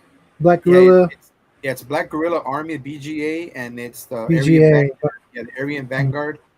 And then there's a remember Billy Bob Thornton's in this movie when he was young. Dude, Yeah, that well, he was a plays surprise. Lightning, right? Yeah. He plays Yeah, he one of was the generals for the VA. I think this is before he Or he- became bigger than they were, because I think he was a small time actor at this point. Because I was like, Well, it was the '90s, man. It's the Yeah. early '90s, right? It's '93. and then you got Mr. What's his name? Yeah, Delroy. Delroy, yes, Delroy Lingo. That's what. Yeah, Lingo. Delroy. Yeah. hmm What's his He's name? in there, and then like I say, there's a small role with Bing Rames himself. I was like, damn, he's just, Delroy Lindo. Yeah, Delroy like, he's Lindo. in here too. Del- So Orlando, Bing who's Rain. who plays Bonafide, who's who's the leader, Yeah. the Black Gorilla Mafia. Billy But, Bob is Lightning. Yeah, who else? There was even the guy that played freaking Biff is in here, bro. yeah, And then there's Well, we'll get to him. We'll get to him. yeah, and then we later. get to and then there was when Montana there was an Enrique Castillo as Montana, the mero, the part Yeah. that he was the jefe of La Onda. The Jefe of La Onda. Right. He actually stops the quote unquote rape scene with Popeye and Miklo. He's like, man, your business has no business here in this tier, right? There's no, do your business elsewhere. Yeah. And that's how Miklo, see like is brought up to see Montana and how he's running Loanda, and that he needs to talk to him to get into the familia. Yep. So, and then we get that the cafeteria scene with Big Al. Oh, Um, right. Yeah, we could all talk about this, And he's like, what's that ray of sunshine down there in the darkness? Come up here. What was that? Who's that ray? Who's that ray of sunshine all the way back there in the darkness? Like, come over here, sweetness. Yeah, come over here. Come on, So baby he cakes. gives Get over here, baby cakes. so basically, Al puts Miklo in front of the line, gets him a big chop, and lets him know, hey, you come right on this train and you get whatever you want, and also puts like a nice shiny green apple on this tray. And Magic, who's next to Miko's, like, hey Albert, you freaking flirt on your own time. Yeah. And so basically, like Al, yeah. So you see Big Al, he's just running, everything in the cafeteria, in the kitchen. He's the big head there, and he's also we come to know that he's an associate of the AVs. So the AVs like really backs him up, because he's, and also we come to know that he's running all the gambling inside the prison. There's a gambling yeah. ring. It's crazy. Can I He's just running add a to this? business. I want to add to this, brother. It's crazy how, just real quick, I didn't mean to interrupt you. It's No, crazy it's how fine. there's a gambling ring. I mean, this is like I said, this is late 70s, like almost like 78, man. Yeah. 79. Like I said, bro, no computers, no smartphones, none of that shit. And it's crazy how the freaking guards are in on this shit, and it's a gambling ring, bro. I mean, it's not a lot of money, but it's money. Where a guy in prison can get a small little television, like a tiny television like this big, what I'm saying, and freaking and do that, bro. It's just crazy how I like how they add all of this to one film. Like they add all aspects of it to one film. But go ahead, man. Go ahead. Sorry about that. I mean, before you go go, ahead. but I was just going to add on to that. That's the thing I've realized is like that was something I wasn't expecting to say. They're actually running a business in this motherfucker in the back of the walls. It's like, really? I mean, because I'm thinking myself, it's like ain't nobody doing that kind of shit. It's like that kind of shit. Like, dude, if anyone who's been in the joint, whoever's been in, it's like, dude, there's more shit going on in there than you ever see corrupted out on the street. I mean, there's some corrupt shit on the street, but there's probably more corrupt shit going on behind closed doors in jail itself. So it's like, yeah, that's like. I'm just going to add that on to it, but yeah, go ahead. Go ahead, Phil. Well, we talked about this in previously, and in this world, it's nothing about money, right?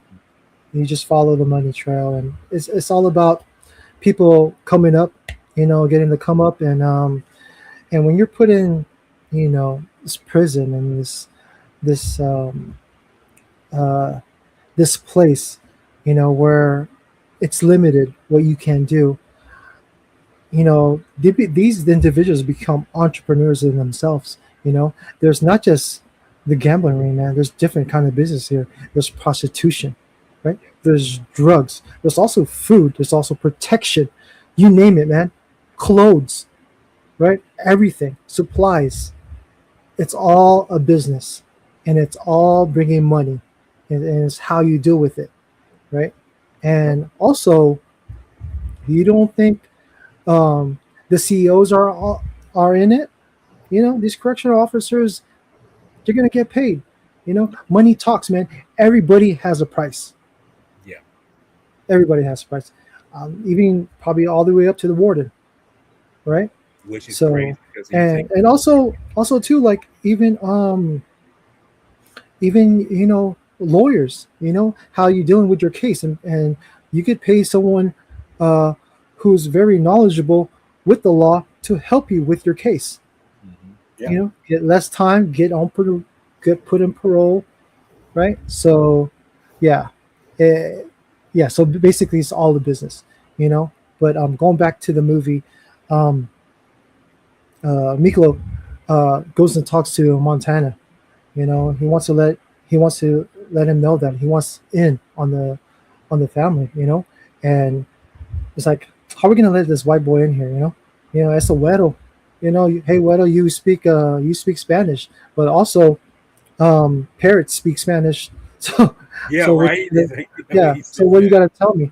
And then you Miklo goes on into saying, how La Raza uh, is not it's not just Chicano, right? Something Chicano lifestyle is not just what you look like, is Yeah, who you are, Yeah. right? He's like, I might be white on the outside, but I'm brown on the inside, to the bone, and so, um, and this is where Montana lets him know, okay, if you want in, you have to kill somebody, and especially with you, you have someone really high in regards, um, and and that's the initiation um, rules, blood Yeah. in, blood out, and to get out, you're gonna get killed. gotta get So to get in, you're gonna have to kill somebody, and who he has to kill is Big Al. So I'll pass it on to you guys with that. Well, I'll Uh, let you go from there, sci-fi. um, it's In fact, before you even go, I mean, I'm pretty sure you know where to go to, but we back in Los Angeles, and yeah, it's some yeah, time go, and we see that Cruz unfortunately has started to become a junkie. He can still paint, he can still draw and everything, but he's become all low on the totem pole. And I say this is another moment where things become that lead to something else, because he's smoking. Well, no, he ain't smoking. He's smoking, but he's actually shooting up, yeah. and he's shooting up.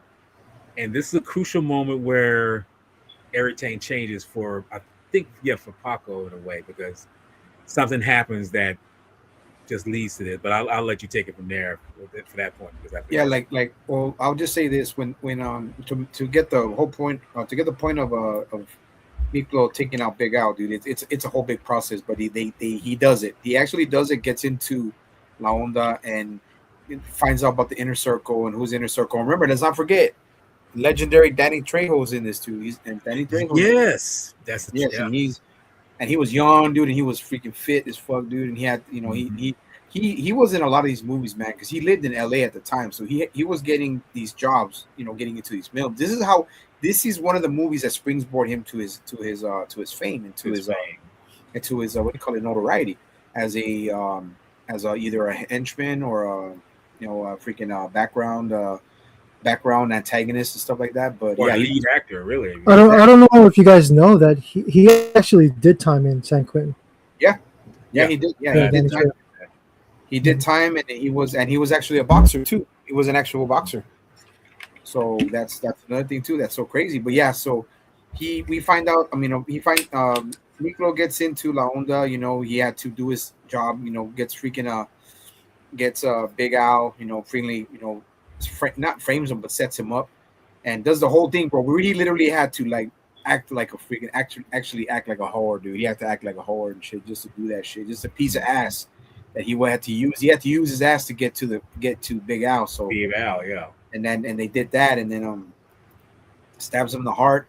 Gets I forget, they didn't mention his real name. They didn't mention his full name into the context of the film, but the prison guard that Big Al was doing business and he was running that freaking gambling ring. He gets Miklo gets him by the balls and starts taking over starts Yeah. taking over that gambling ring. Because And that then was something he wasn't expecting to come across. He was just trying to take him out in order to get in with You're right, right. Until he finds all the money and the notebook, right, yes.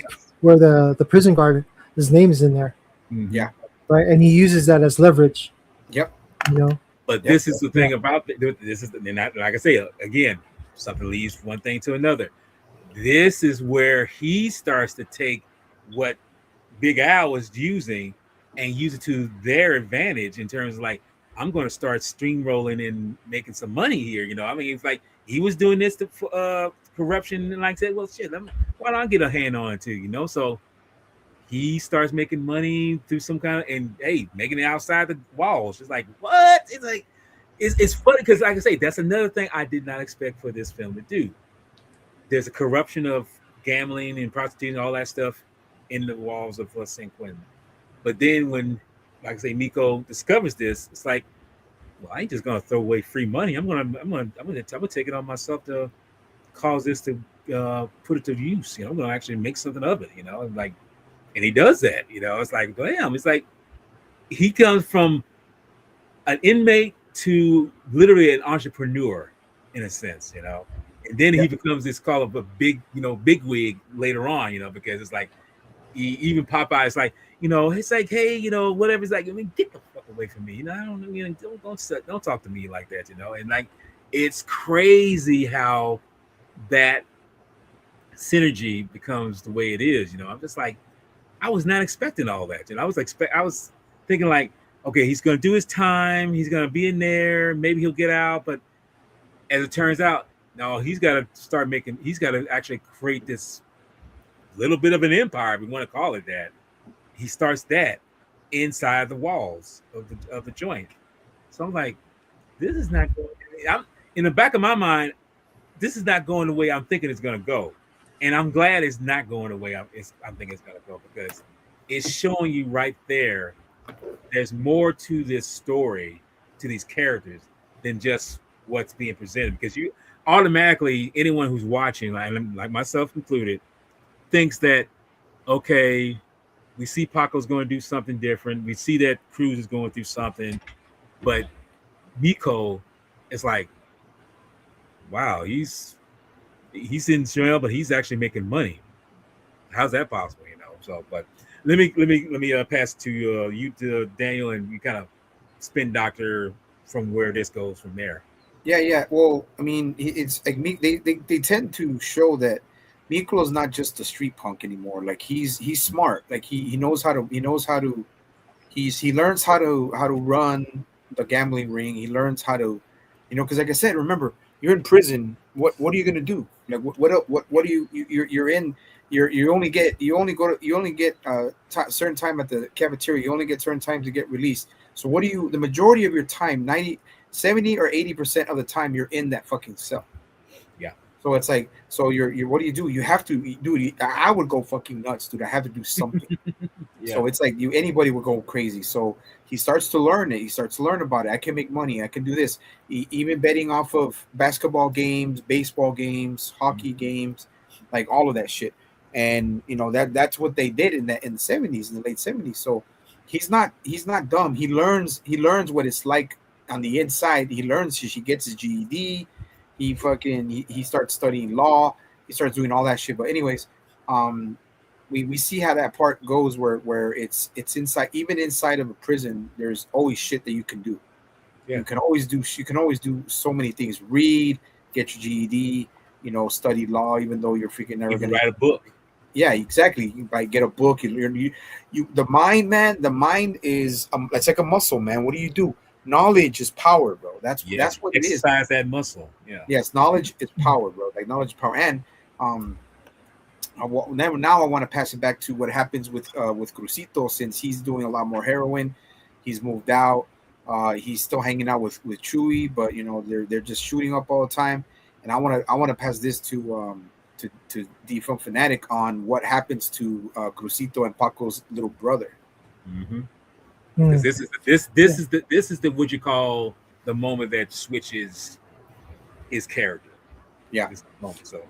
Right, and this is where you see Jesse Borrega's like his acting skills, and I'm gonna tell you guys right now, he's my MVP in this movie. The way he's amazing actor, man, and hats off to him, playing Cruzito and his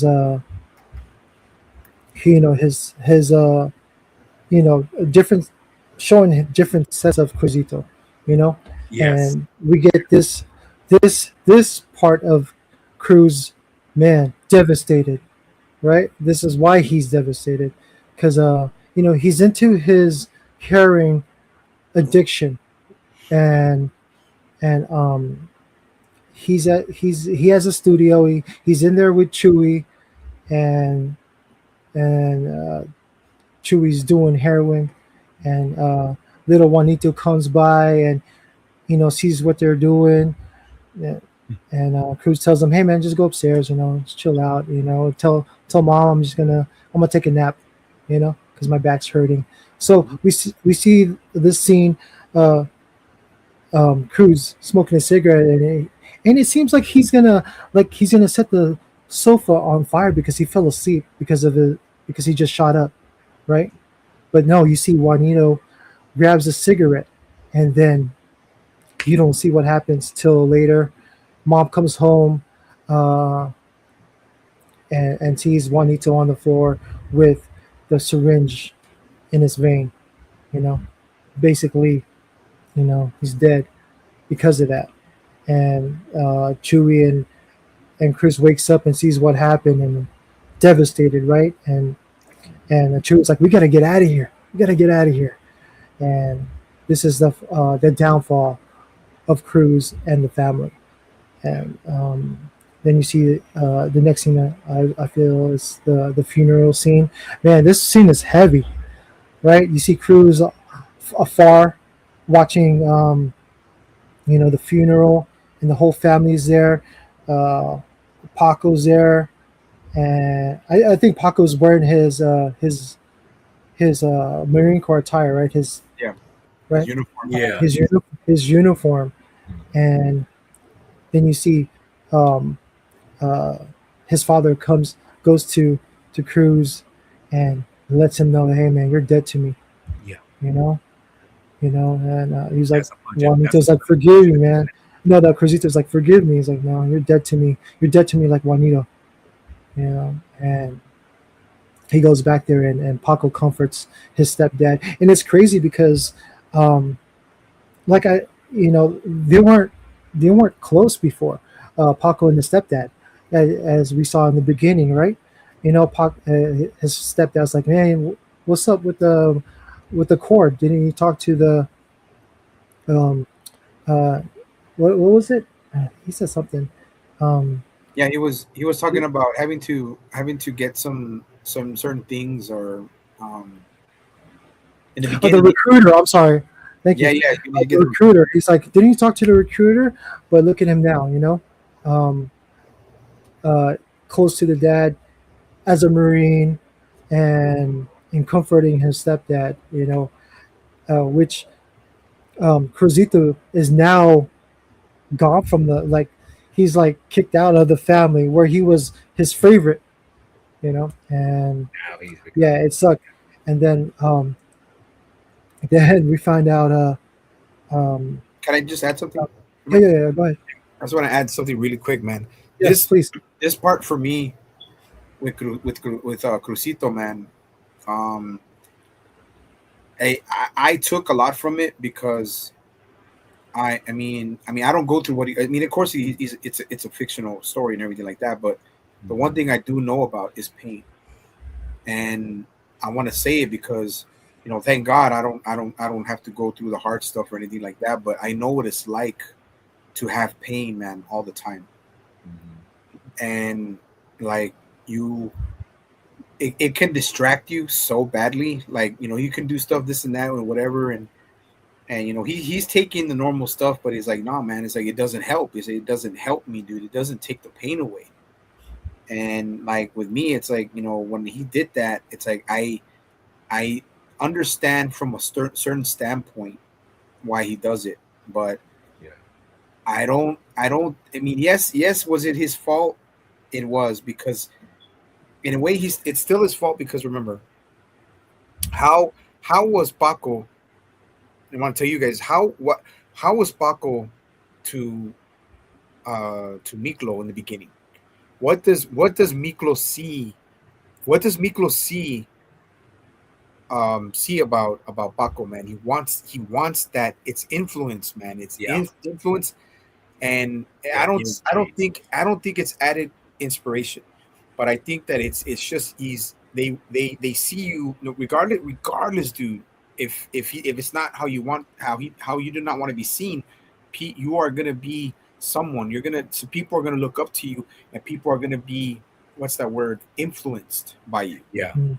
Yeah. And also, brother, like we even talked about this in the previous movie we did, with mid '90s. It's just an individual wanting to be a part of something, right? You want to be part of the crew, part of the familia, and especially with Miklo, man.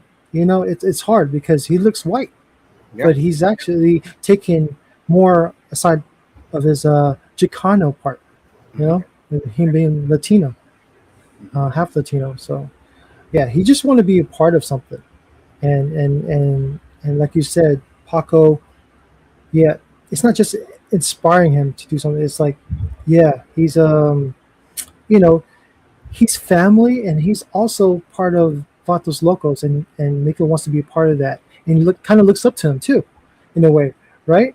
Yeah. And yeah, I just want to be included, Yeah. and what he has to do to be included, what's just crazy, right? Because I guess and with then what he him, becomes. I'm sorry to interrupt you. I think it's the thing. I think that's a good point you bring it up. He's torn between two worlds, because he's both Caucasian and Latina. And I think that's with anyone, who are you? Where do I belong in this world? And like for him, he's more drawn to you know, that life than anything else, and something that's Caucasian. And not to say that would be a bad thing, but you want that. You want, like I say, you want to invest in something that's dear to you, as far as saying, am I important here? Am I something that's just a mistake? Am I something that's actually, you know, granted to be who I am? I mean, is my existence worthy of being among so many other people? I didn't want to interrupt you. I just wanted to put that out there, No, because I think no. that's with him. Dude, perfect example. Well, and I'm gonna say why, man. Look, and this is something we don't say a lot, or we don't notice a lot, but I kind of do now. Going back to these more retro movies, these older movies, man, is that back then people like Juanito, Crucito, Paco, or characters like them that actually existed. That's all they had. Yeah. That's all they had, dude. Family was all they had. When you go to prison, you come out of con, dude. You don't get the good jobs. That's all they have. That's something that I'm not saying everyone, like fortunately, like a lot of us, we have what we have, right? We have our life, we have our family, we have our significant others, we have close friends, family, like what we have together. But a lot of people don't have a lot of things, bro. So they hold on to it so tight, and they freaking wanna, like you said, they want to belong. They want to feel like they're a part of it. They want to feel like they're a part of something, and that's why I mentioned about, like, knowing what Crucito goes through, bro. Because I deal with pain every day, bro. So it's like Right. I can understand where he's coming from, where he has to distract himself. You see him, he's always painting. He's always painting, always making this, always making that. And remember, in the 70s, late 70s and the 80s, bro, no social media, no freaking cell phones, hardly any technology. All Right. you had was you, and like Walter, like we talked about this, Walter and D. All we had was our imagination and our skills, bro. Our skills to, or our loves. What's it called? Our loves or our passions. Like Yeah. that's what I wanted to. That's what I want to clarify. I don't want to take it that much longer, but D had Yeah. D also said the greatest. One of the YouTube mentioned that same thing, bro. Like you want to belong, man. And then having Miklo being of mixed race, dude. He has nothing on his Caucasian side. All he has is the people on his Latino side who he Mhm. embraces. You embrace a culture. You embrace who you are, who your identity is. We all have to have an identity. You know what I'm Right. saying? And that's what I'm saying, man. Damn, we're getting so fucking deep, bro. Sorry, dude. I feel like it's because of the treatment that he got from both sides. Like, look at his father, fucking beat him. Was very abusive. Yes. And then you got his, Mexican side that is just familiar. His cousin, his aunt, his mom. It's all love. Mhm. Yeah. Yeah. No, bro. That's why I say, dude, when you break down a film, and especially if, I mean, like I say, even though for me, it's not so much a hard hitting, but it's such a great notion knowing that, it's like, damn, dude, this is something that I wasn't expecting to really bring out, because, like I say, you reach deep in within yourself to bring out what others may not see. Yeah. I mean, I spend that shit a lot with some people, and some people like, damn, that was kind of heavy, you know. So like I say, with you guys, y'all do the same thing. Y'all really bringing out some stuff that I feel is really warranted to what this film is about, because everybody goes down certain paths, but not the path that they think they're eventually going to go down with. You know, and like I say, with Yeah. with Nico, you didn't think that he was going to be an entrepreneur in prison. You didn't see Paco become what he's going to become later on, what we're going to mention in a few minutes. And Crucio, you know, it's like, well, we didn't think that he could still paint, he could still do these things, but he's taking drugs because Dark, of, bro. Dark path, bro. Dark. yeah, dark path. You know, I mean, it's like, and that's the crazy thing here. Which one of the paths is more darker or more lighting than the other one? Because it varies. If it's from the point of view of the viewer, you could say Paco's doing a good thing, but is he still true to who he was when he, you know, became what he becomes later? You know, it's like it's all these things are like just like you say, washing in the brain back in your mind. It's like, what the hell's going on here? You know, and I think that's probably why this film is not stale for what it is. I mean, it's a long picture, but it doesn't get stale in telling the story that you're watching. You know, Well, Jedi, if you ask me, man, it's uncomparable, with these three, because they're all heavy, yeah, in its sense. So, and in different aspects of heaviness. So, yeah, you can't compare. You just have to just view it for what it is, right. really, and take it for what it is. It's like Yeah, ride that donkey and just hopefully you don't get bucked off. Saying goes. yeah, because you gotta understand it's all survival mode with everybody. Yeah, Cruzito trying to survive the pain, Paco uh, trying to survive coming from the streets and then to becoming law enforcement, yeah. right? And then Miklo coming up from the streets, you know, into the prison mentality and lifestyle and being, what he looks like. So Oh yeah, and but continue on, man. Continue on, D. Or we were at the part where I think you were talking about where Crucito was already, he was Crucito was yeah, already cast out. He was cast out from the Yeah. he's family. cast out, and then I think we get a scene where we see Paco, and we're thinking like, damn, Paco looks crazy. Yeah, full on beard, long hair, looks like a hippie. Talking to uh, these Two women about yeah. drugs. I'm like, damn, did Paco get into drugs too, like And this is and just Cruzito? and before you go any further, this is jump cut. This is like 1980 now. Yeah. We're in the 80s now. So Yeah, there, yeah, and then we find out this was undercover. Yeah. He's undercover trying to do a bust on a drug lab.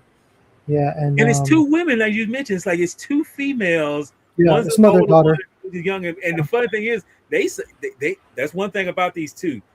They're they are females, but they ain't stupid either. They selling drugs, but they ain't stupid. They know in law enforcement can sneak up on them, because the mother, not the mother, but the daughter. I guess mother and daughter. I guess that, because I didn't get that sense of if they were or not. She lifts up his shirt and sees he's wearing a wire. It's like, this a fucking cop, It's like, and homeboy and home. This is what I was saying about the senoritas in certain things like this. They are as hard as these fucking guys are. I mean, that's why I say sometimes fucking harder than they are, because homegirl, she does not hesitate to shoot his ass down. He's like, he calls for backup, and he pushes that one pistol that the mom had on the table, pushes it over so she didn't grab it, and he's got his pistol. He grabs it out, and she starts shooting him. He's on the ground. He starts shooting him. Trying to shoot him, but he gets a good angle and pops her one time. I think he pops her once or twice. I think, I can't remember, but gets her, does her in. It's like shit. And and the mom, I think, throws some kind of whatever is it. I mean, I thought it was acid, but I don't know what the hell that was. Trying to disfigure him and everything, but it's like I say, them women just makes me know, like maybe because I was raised by my mom particularly, them women scared me more than the guys in this sense with the shit that's drama that's going on because I'm like, fuck man, you're like that's some crazy shit, because they are like they relentless, and they're like I say, they arrest the mom, they arrest her, and they homeboy, one of his partner, washes him off because he don't want something that's on him that PCP. It was PCP. PCP or something like that. Like anyway, but this is why I say this. I love how movies connect one another. While all this is going on, we have to still remind ourselves that we don't know too much about Cruz right now, but Miko, he's like still in prison, but he's living large. He's still doing his thing in prison and everything. He's got things going on outside the prison walls. And Popeye, he's doing some stuff for him on the outside because managed to get out on parole and everything. I guess he got on parole. He had to get on parole because he just going to sneak out of the prison just like that. So he's running some game for him, and everything. And Paco recognizes or notices him or something like that. And he's like, goes out of him in his shorts, His boxers and everything. He's like, I don't give a fuck. I gotta catch this guy, catches up with him, and everything. And I was like, well, damn, is this kind of gonna connect him to Miko in some kind of way? Because it's like that's trippy. How's that even? Because he is a narcotics cop. But yeah, go ahead. But they remember that Popeye's from the same neighborhood. He's just older. Yeah. Okay. He's older, but remember in the beginning when he gets to prison, he says that he's remember that Popeye is the cousin of Chewy. Chewy.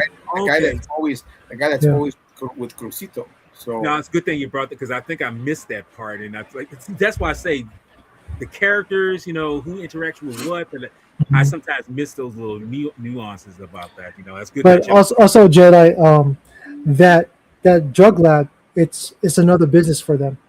It's another business for like Popeye and the crew. And when that bus was going down, Paco sensed that the older lady was signaling Popeye, and I think it was smoking his brother or somebody else in the car driving past them, and then that's when Benjamin Bratt notices that and runs after him in his chonies, and Biff Tannen was like, "What are you doing? What are you doing? You think you're bulletproof?" Yeah. So, and then so Paco takes Smokey to the back of the precinct and trying to interrogate him, get some information from him. Yeah, because you notice how when he takes him, one of the guys, he's like, you see this because when they show that one kid that's in the video, you think like, oh, this is some random kid or just something like that. What you're saying is like, that's his son, that's his guy. He's interrogating his son. He's caught on some shit. He's on some shit, some serious shit. And he's like, he pretty much telling me, this is why I say Paco, he takes a total turn that I didn't see coming. I didn't really see that coming. I mean, I guess because, and that's kind of like what you said before. What if he had killed Spider at the beginning? Would he have gone down the road that Miko was going down? Could that have been the case? Oh, 100%, man. He'll be one of the lieutenants. I feel like, the way his mindset is. That's just my opinion. Was you going to ask that? No. D's got a good point, but I'm just going to say that I think with Paco's change, bro. With Paco's change in his character, bro. I think it had to do with it. It is one of the crazier changes in the film, bro. One that none of us saw coming when we first watched it. But another thing is too that, I think what really changed Paco, what made Paco think like Paco had no choice but to go to the military, so he had no choice. Right. He's not gonna go to prison. He's like, fuck this, man. I'm not gonna go to prison. I'm gonna go do I'm gonna go to the military. So he goes to the military, finds out, and he finds out that Miklo's in prison. You know, Miklo didn't want to go to prison. Feels bad about it. He said he has to live with that for the rest of his life. That even at the end, I mean, when we get there, Yeah. like Paco's always felt horrible that Miklo was the one that ended up in prison in the first place. But nobody doesn't know that Miklo's doing all that shit in prison. Yeah. But I think the part that really changed Paco was when Juanito died because That's Cruz was not being not child endangerment, but he didn't. You don't think about that. You didn't think about that. So what really changed them was the death of their little brother. I think that's what made Paco say, like, you know what, man, I cannot fall into that. I cannot fall into what my brother and my cousin have gone into. Yeah. You know what I'm saying? Because I just say that from experience because I have family who went to prison. I know people who went to prison, bro, and I would never want to do that. I would not survive in there, bro, because I would for one, I don't even want to say it. I won't even say it. If I ended up in prison, bro, I don't even want to say what I would do.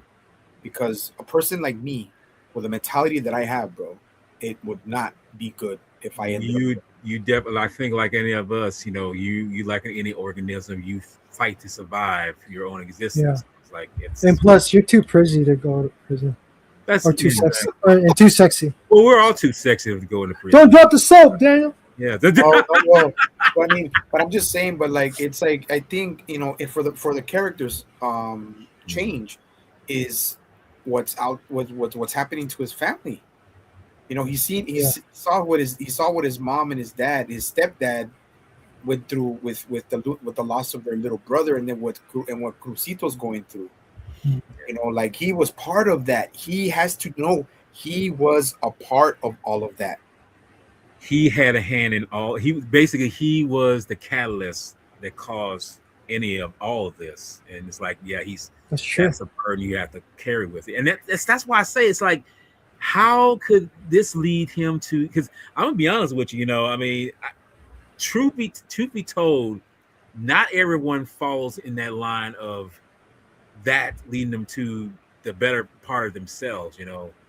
But with him, it really did. Because I think, and maybe what, I'm just gonna put a little divine intuition on this.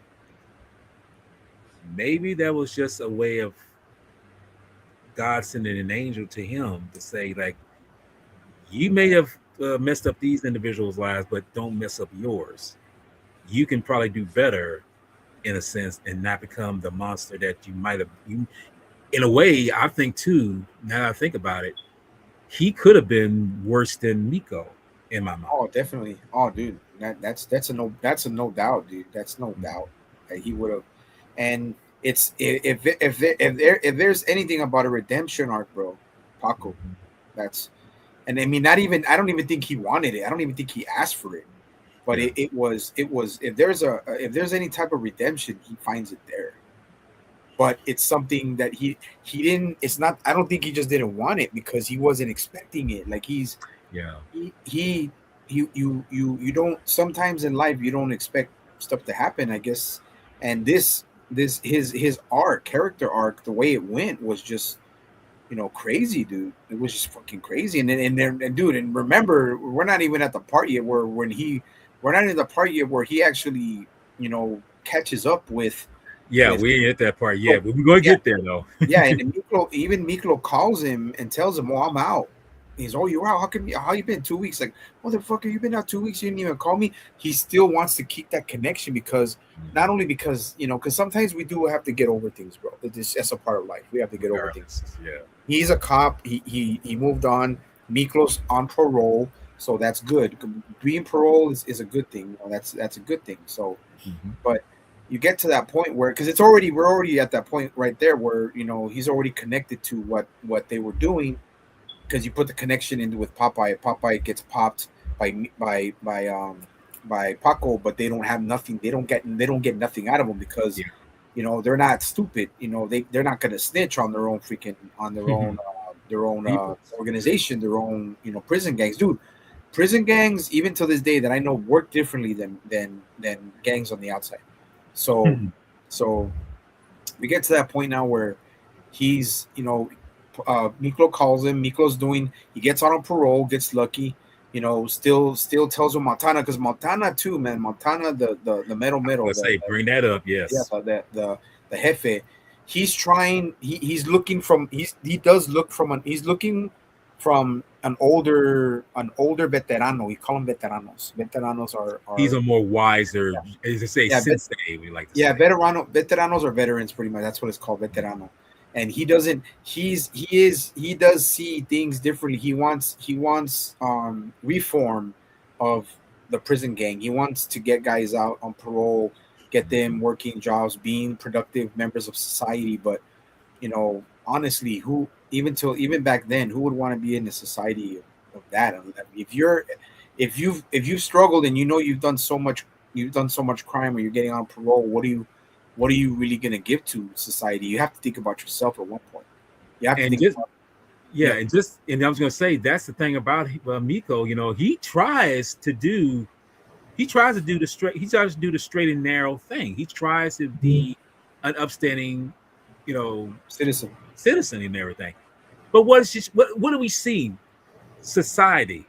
As you Yeah. say, would you rather be there? Or you rather be because society is showing him right real quick, not because he's an An old ex-con. Scano. That's not because of that. He sees that life's gonna fuck you over no matter what. Life is, I mean, like I say, where he was respected, he was honored, all that stuff. Out on the streets, people gonna fuck him in the ass no matter what. And the Yeah. guy that he works for truly royally fucks him. Yeah, takes advantage of him, financially with his checks, right? Um, taking him out from his wages because I think his boss has a gambling addiction as well. Yeah, And then you get Popeye promising him a place to live, but shit, man, it's like I think like 4 or 5 of them living in one apartment, Yeah, and you see the hardship of this, what Miklo has to go through, doing overtime, coming home to a fucking party at his house, and people making out on his bed where he goes to sleep and needs to get up in the morning to go to work. He's just getting fucked on each side, man, basically. Yeah. It's And it frustrating. just showed the hardship of him being out, and it's not that easy. And I think we get to a point that he actually wants to do a heist, like a robbery, an armed robbery. And I got to bring this up because that's where he confronts Popeye and some of the other guys. He's like, dude, and this other thing, he's at a breaking point. yeah, he's at a breaking point, and this is where Right. he's with Cruz because he finds that Cruz has Has a some debt. debt. Has a debt. Yeah, Yeah, and I'm 4,000 debt to the drug guy. bro, I'm like this shit is like getting heavy now because I'm like this. I mean, that it could, like I said, that interconnection that those dots come together. I'm like Cruz, and even Cruz is telling me like, don't do this. Don't do this. Don't Don't step do back. this. Don't step back into the darkness, bro. Yeah. And he told him in front of all those fuckers, like the shit that he said. And I mean to interrupt you. No, go ahead. But the shit that he said, bro, in front of all those fucking ex-cons and fucking gangsters and fucking drug pushers and drug lords, dude, and all that shit, in front of all that shit would get you. That would get you, boom, bro, in front of everybody, dude. Dude, he took the drug lord by the neck with a knife. Yes. Yeah. That's how much balls Miklo has. was He's like, serious. fuck it. He's like, fuck it. Stay out of this, Popeye. I got this. It isn't. No, isn't this funny because this is what's so much changed with Miko because like before he was kind of not so much a scared little rabbit when he went into prison. I mean, he was kind of a little bit, but here it seems like he's been hardened so much that like Papa, don't even step to me because if you try, I'm gonna fuck you up. He's stepping. He's like, don't fuck with me. I'm the lead on that. I'm the bad boss figure here right now. He's telling them like because you see the fear on Popeye's eyes like shit like shit like I don't want to fuck with him. He's really going off the wall. As Daniel says, like he has gone over the edge. Like that song said, don't push me because he's close to the edge. Well, he's finally fucked over on the edge. He's going over because he's like, I can't take this no more. Where I was in prison, everything was going smoothly. Here on the outside, it's like I'm getting royally every second of my time here. So it's like, And he no. said, and how many times did he say throughout the scenes of him working at a freaking tire manufacturing fucking plant, dude? That shit is hard. That's backbreaking work, dude. Yeah. That is backbreaking work. And the fact that he said, man, I had it better in the fucking joint. Yeah. Like, and Yeah.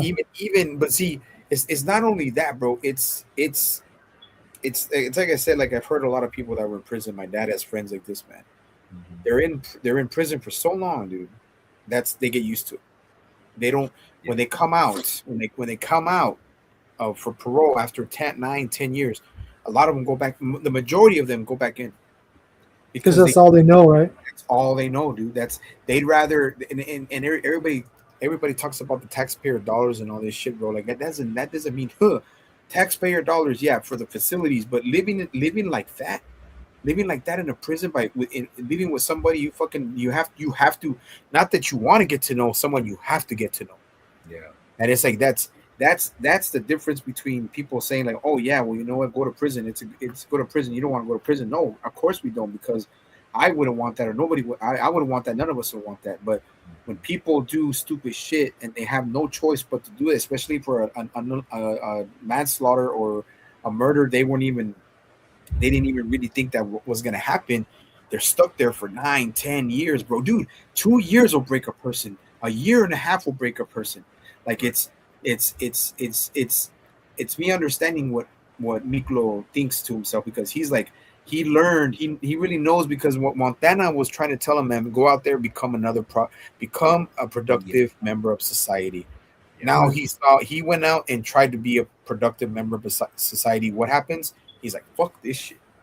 Fuck this, dude. And he's young. And he's ambitious.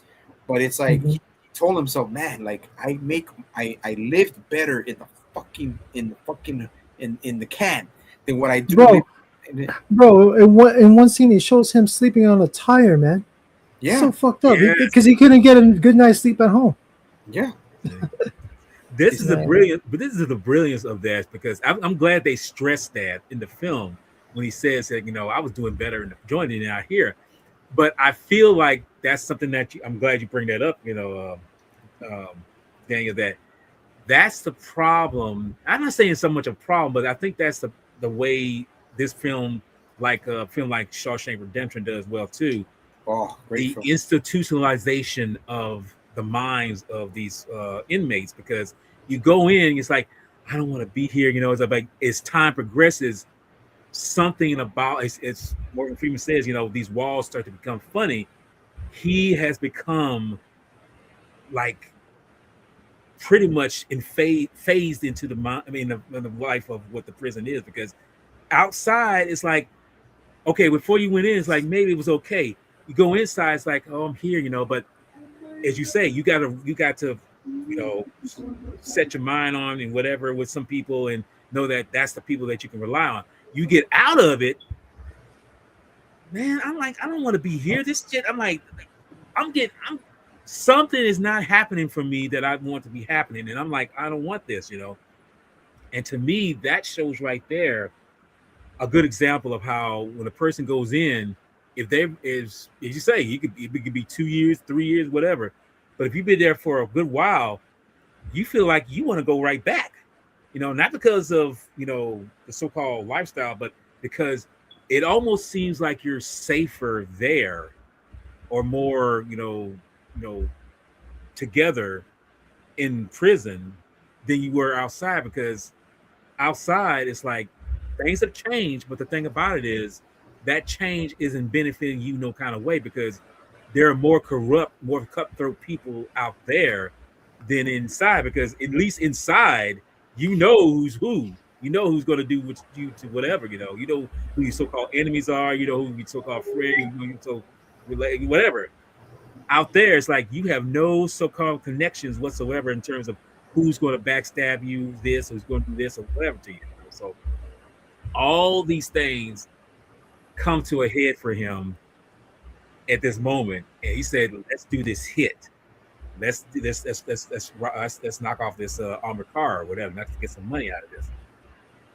This is where we see, unfortunately, but I kind of figured that's who it was. Popeye, and this is another thing. We see Biff Tannen in here, Mr. Guy from Back to the Future in here. I forget what his name is, but Bye. yes, he's I can't like say this is such a corporal of people in this film. It's like I was not expecting to see he's dressed in whiskers and everything, and he gets a call from someone snitching on this hit, and you realize like before they even show his reveal, it's like we already knew that was Popeye because the way you can see his mouth going, it's like this motherfucker's snitching. So it's kind of retaliation mode right here, But anyway, he gets this information. He tells Paco, there's going to be a hit on this armored car. So here's where the connection again happens right here. They go out, and then Paco asks him, like, and funny enough, they're eating donuts. It's like, eat a donut. It's like, I got one in my hand. It's like, well, eat another one, but he said, did the guy say that this is going to be, a legitimate thing going on, blah, blah, blah. He's like, I don't know. I just know that he said it's going to be in this particular van. It's going to be blue and everything. And they see the van come up, see it coming around, and everything. And Paco, quick as a dime, he says like, oh shit, they're not going to do this. They're going to rob this damn armored car. So they spring into action quick, and they run up, shooting the guy. And before they even get to the armored car, they're already shooting, guards at the armored car. And, it's chaos, it's blah, it's whatever, And this is where, again, you just never know where things are going to go.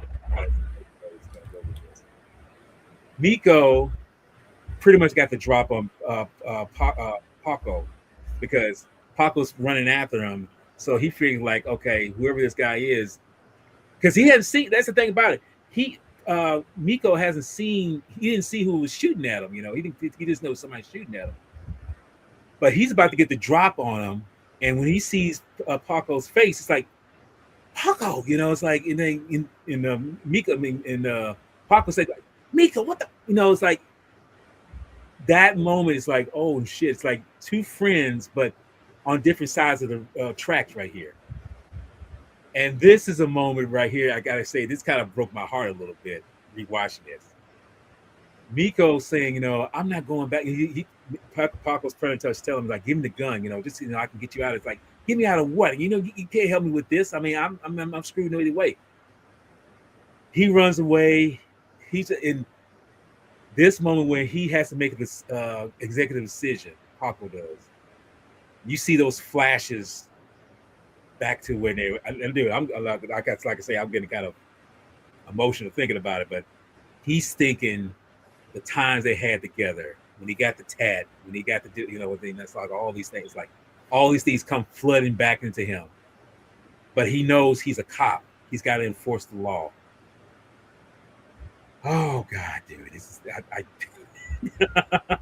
I just hate this because this is a moment where I feel like this is for him, the Paco. He has to do the thing he has to do because he doesn't want to do it, but he has to. Shoots him twice, and again, he pretty much goes down. We just know he's in the hospital. Later on, we see him. He's weeping and everything. He realized, like, I had to shoot my friend, but it's necessary. Go ahead. When they go, when that, the flashbacks right before he shoots in the flashbacks, when it was all them three at the spot. There's a dead end by a big, huge tree that you can see in East Los. It's called East LA. Yeah. Say what's East Los? It's East LA. It's a huge pine tree, bro. That's freaking tall as hell, dude. And you can see it. That's the symbol of where they come from, and that's where they would go hang out. What does he do after he shoots him and all this stuff? He goes right there and he freaking sits there and just cries. Like he went there and he shot Miklo twice. and then they go back to the part where they go back to the part. Well, I just wanted to say that, bro, because that No, because that I was hit- going to pass it to Yeah. you, but that's the and now you mentioned that tree because that's a symbol that is very effective. I'm wondering is that tree still there to this day because I know they shot it in 90 in 91, I mean 92, 93, but I'm wondering if it's still there because that tree is such a strong symbolism of their bond together as I'll look that up. Hold on. Right. but no, the thing about that is that yeah, he's crying about this, and he realizes like he's broken between these two. This is another example of something, how Miko was between two worlds, white and Latina. Here we can see a kind of moment for Paco. He's torn between loyalty and what his job requirement is as a law enforcement agent. He's locked between those two. He's actually having a confliction right now, And it's funny how you don't think that you're going to see that, but knowing that he's going through this, it shows that his character is fighting. I mean, he became a cop. He became a cop for the right reason because he's trying to get this shit off the streets. He's trying to get this poison, the poisonous people. That's the thing he's trying to do. Go ahead, D. Go ahead, D. Well, can I add too, man? Man, you're bringing up great points, both of you. Right, this scene is it's a great scene because in regards to the affliction, I think he feels that when he pointed the gun, when he's pointing the gun in Miko's back, right, and he's hesitating because he was going to shoot him in the back, but then those flashbacks came too. He's like, man, this guy's family, so he double taps his leg instead, and then you get the scene by El Pino, I think that's what the tree's called, of Paco, just going through with it. Did I do the right thing? What did I do? This is my cousin. It's my job. Where he came from. It just you could tell of Benjamin Bratt's acting in this situation. You can see the heaviness. He's crying and then he's going through it, and also those flashbacks come back too when he's sitting there in his car, and what's feeling this way and being afflicted with all these emotions of what he's done makes him go to Cruzito's studio, and this is the heavy scene that Daniel showed us earlier today. Yeah, we could talk about that scene. In fact, let's get into that scene. In fact, I'll let you take it. Actually, you know what? But yeah, I just looked it up. El Pino. That's the name of the tree. It's still there. Okay. It's still there, and it still looks healthy. It still looks healthy. Yeah. And it's a character of this film, man. It's one of the characters of the film. It is. They're actually preserving it. So wow. That's a good thing. That's awesome. It's a big, huge symbol of East LA and the culture. East Los, yeah. No, because I like that fact that it's not just for a movie's sake. It's like, no, it's a representation of where it belongs and where it's thriving. And that's what I say. If it's got strong roots, it's like, yeah, it's going to preserve there. I think that's one of our goals, man. Next time you guys come visit me, we'll go up there and take a visit. Shit, yeah, bro. I mean, like I said, next year. But what we said before we get back to the film, man, next year, I'm going to be in rebuild. Well, you and Walter already know that I'm going to be in the rebuild process of building my emergency savings, man. But because I'm not going to be doing anything for 2027 or 2028, so I'm going to be having the rebuild. But that does not mean I cannot try to make any small little drives and stuff like that, man. So if Walter's down, man, I talked to Walter about it. Hey, man, let's see, maybe we might want to go back and go visit with D for a weekend, maybe 4 days and something like that. Not too long, but depending on Walter's vacation situation. But we can try it again, man. Because there's nothing like, to me, man. California, California has a place for me, and it's like San Diego's is. I mean, I would love to go to East LA, but you still gotta be careful going to East LA. All right. but like going to San Diego, bro. San Diego is that's like it's like my second home now. But straight up, we'll talk about that, bro. And I might, who knows, maybe I might do a quick like, hey, you know what? I'm not doing nothing. I can drive over there. I'll be there in 13 hours. Take Amy. You know, she's got new tires. Gonna give her a little tune up and stuff like that, and we can go hang out, whatever. But yeah, man. But as far as going back to that part, man, I want to split it with D. I'll split it with D, and I'll split it. We'll talk about it, man. Okay. You already saw the video I sent you, bro. That hits home. Yes, hard, dude. We got to talk about that scene. That's and let me tell you one thing. I don't know if you looked into the details of this film and this scene. They only did one mural painting of that scene. Okay. So when the director told Borrego, Jesse Borrego, he says, "Man, this is one and done, bro. You better make it. You better make it a great scene, bro. Because they only did one painting of the whole painting that he was working on. They only did one, so we can't fuck it up. So they did it. He was one take. They said you only got one shot at this. So that's why I bet you that's why he went so. Him and Benjamin went so fucking hard on this freaking scene, bro. It was so hard, man. And dude, like when he goes in there and he says, "Oh man, so hospitality, like, oh yeah, I just wanted to see how you're doing." Oh, 3 years. 3 years. I didn't even get a fucking postcard. If you want some, and he says, if you want some hospitality, he said, there's a can of go chinga tu madre. And like chinga tu madre means go fucking mother. Ah.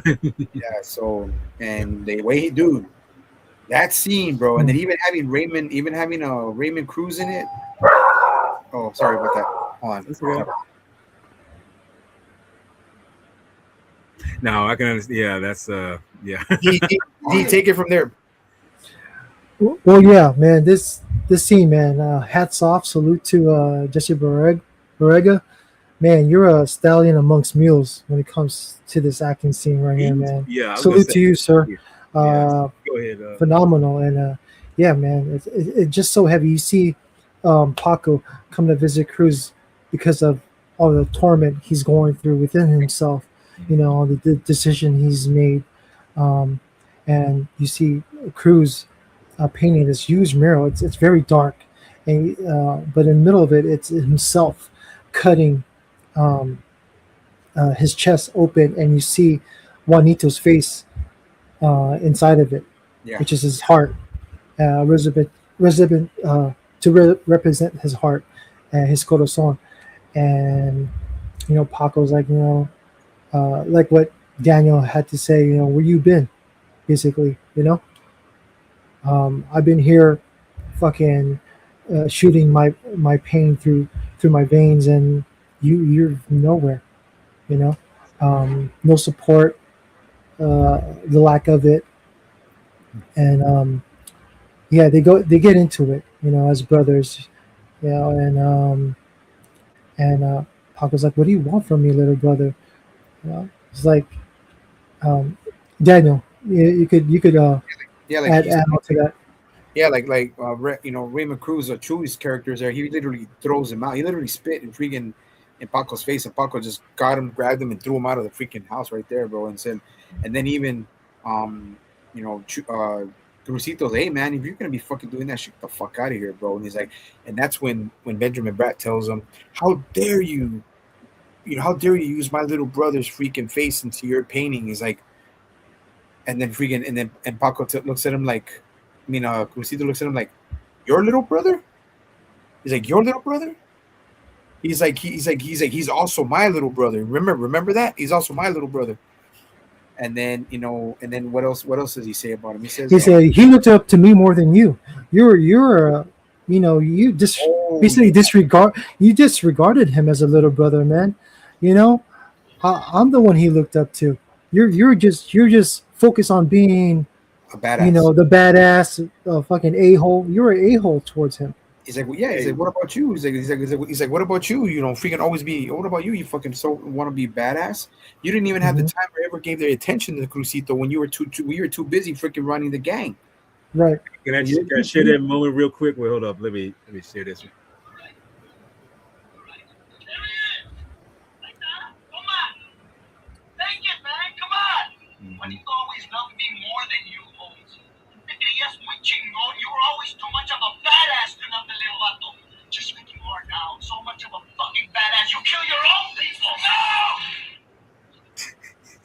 I had to Yeah. put that there because Ooh, that's that scene's heavy. You know, when he cuts out Juanito's face on that mural, mhm. man. Yeah. Yeah, that's the one I sent you earlier. Yeah, that's the way. Mhm. Yeah, But I think that's the pivotal of seeing that he's Right. saying exactly what y'all mentioned. It's like you were such. I mean, that's why I was saying he's torn between two particular points of his life. It's like he's a cop, but loyalty too. But it's like you were so all this, but at the same time, what did you actually contribute to my brother and everything? So I'm like, hey, you want this? Get this. This fuck you and take it and go fuck yourself. You know, it's like that. He Mhm. is really enraged with the fact that where were you when I needed you? Where were you, huh? You Mhm. wasn't Vatos around. Locos forever. Vatos Locos forever. Remember? You were supposed, Remember? yeah. You like I say, you supposed to be less hard ass and be my brother. You supposed to have my back. And like, you wasn't there. You know, he's fully Well, he's I was shooting Miklo in the leg. That's where I was. he's throwing it all out there, but at the same time, we see that yes, Paco is And fighting yeah. And something. then what is Crucito say is like, and then Paco says, "Don't you ever say it," and he freaking and then freaking Crucito pushes him and say, "It's like, yeah, wait, ¿qué vas a hacer? Wait, you want to fucking throw down? Let's go then. Come on, motherfucker, kick my ass. Come Mhm. on." And then he goes, "Hey, come on here. You're a fucking cop, right? Do your job. Do your fucking job." And it's like that. And then Ma- what does he do? Walks away defeated. Yeah, Yeah, Walks away defeated. amazing, amazing acting. I mean, absolutely. he like you would think, right? He would want to say something, but after what Crucito told him, what does he have to say? Yeah, Where's the rebuttal? because Cruzito's right. I think at that point Paco realizes, what Cruzito's saying, and where he's coming from, yeah, and that's what hits him, He has to take and have to walk away. accountability for all that's led up to this. He has to take accountability. I mean, I think that was but that's a slap in the face, knowing that he didn't take it back then when he was being this hard ass. But Yeah, yeah, it's yeah, it's a totally different yeah. story. You know what, brothers, like this Paco just realizing that now, it's crazy, right? He didn't take accountability when he was like even in the Marine Corps, or even the beginning stages of him becoming a detective. Like, he should have grasped this concept of it's his fault and what he's done. You know, it took him to shoot fucking Miklo in the leg, in the robbery, for him to realize that. That's what's just crazy to me. But No, it is a movie. that's the You know, parallel. That's the juxtaposition. A It's paradox, bro. yeah, exactly. It's the Yes, paradox where not only accountability, but it was his influence that started everything. right, right. It It is. It was, and then it all that alley, right? yes. I was it saying, all starts with influence, bro. It starts art like you're being a little pussy, you're being a little fucking chavala, you're being a little Yeah. this that you better grow. Who's the one that egged them on to? Who's the one that egged them on to freaking do the stupid shit he Yeah, did? you want your placa so bad? Well, do something about it, right? You want your VL placa? Go do something. Yeah, and what did he do? He went to go break freaking Spider's freaking back window. Yeah, And that's where and that's where and this is when we get to the end. This is where it really hits hard, bro. This is where it really hits hard. But it still kind of boggles me that he still starts to realize it at the end, bro. So imagine even as characters, even if they would have made a part two or something, they would say, "Oh shit, what happened?" Fucking, he'd be living with that shit. He has to live with that for the rest of his life, man. Knowing, yeah, I mean, but finding peace with something like that is not something that can just happen in the movies, bro. Where it says, "Oh, okay, he got over it." No, dude. I bet you in real life that would be 10 times harder to know yeah, that you influence somebody, but you're the one that was the influence, but you're the one that's not in prison. Like, you're the one that egged on people. You're the one that told people they were a pussy if they didn't do this or they didn't do that. yeah. You know, You made Miklo to who he is now, right? You molded him to becoming created exactly. created this monster, right? Bro, That's you what said we mold. call, You said mold, bro. Perfect, bro. Perfect. He molded, even yes. though it wasn't probably that intentional in the beginning. It probably was, but when he rose up, and then I mean, I mean, he should take. He does. It takes a while for him to take accountability, but he should. I know you guys are saying he should have done it quicker, but dude, it was still freaking. It was still something that was very like, holy shit, dude. He like what D said, man, right on the bat, man. It took him shooting his own cousin Miklo, taking his leg off, and freaking going to Crucito's house, having that conversation, telling him that, oh, you say this, you shouldn't say nothing. That's where Crucito, even though he was all probably drugged up and he was all this and that, told him everything, bro. Literally gave him the the the most, what do Mhm. you call it, relevating freaking like speech Like talk ever. truth bomb Almost of epiphany or Dude, something. yeah. Because remember, bro, like it's years in the making, right? It's Yep. all this built up like frustration, anger, sadness from Cruz, from dude, imagine having nothing, your family turning their back on you, Yeah. and you're addicted to heroin, you killed your little brother, your family has nothing to do with you.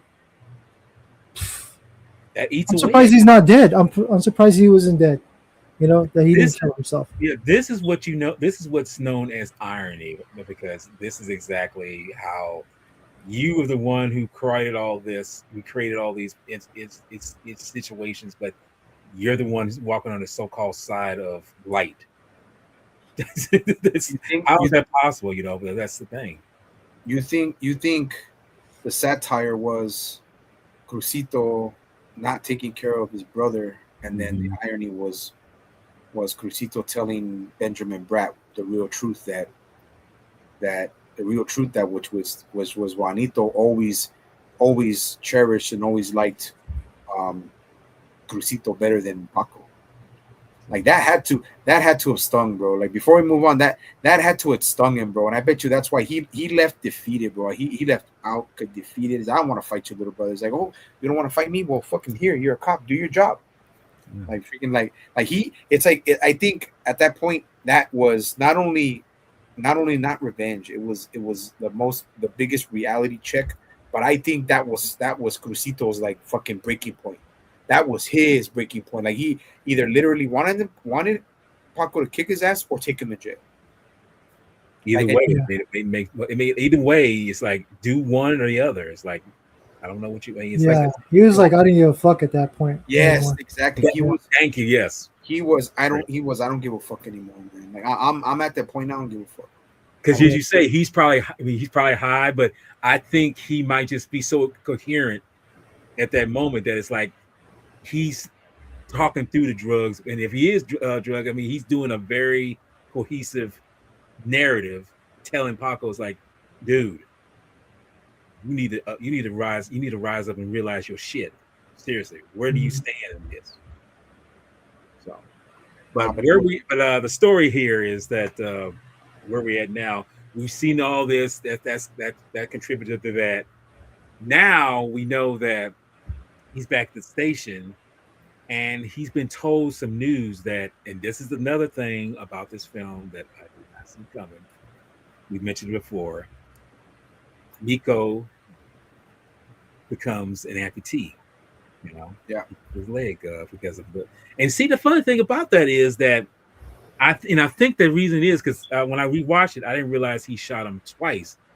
I thought he shot him once when I first saw it before, but he shot him twice. I think that twice shoot him in the leg was enough to cause severe nerve damage, and that's the reason why they had to amputate. So Yeah, how fucked up is Paco, right? He shoots him twice. Is it once enough? well, I guess That's just my thinking process. Hey, bro, Mexican.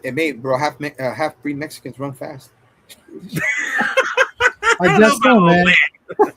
I thought the brothers did that. I thought they had the track meet. Oh, bro, yeah, hey, you some Mexicans, bro. Let me tell you, man. Some Mexicans and some motherfuckers can run too, bro. Oh, and Lord. hey, man, that's why Mexicans do a lot of track, bro. Do a lot of track and field.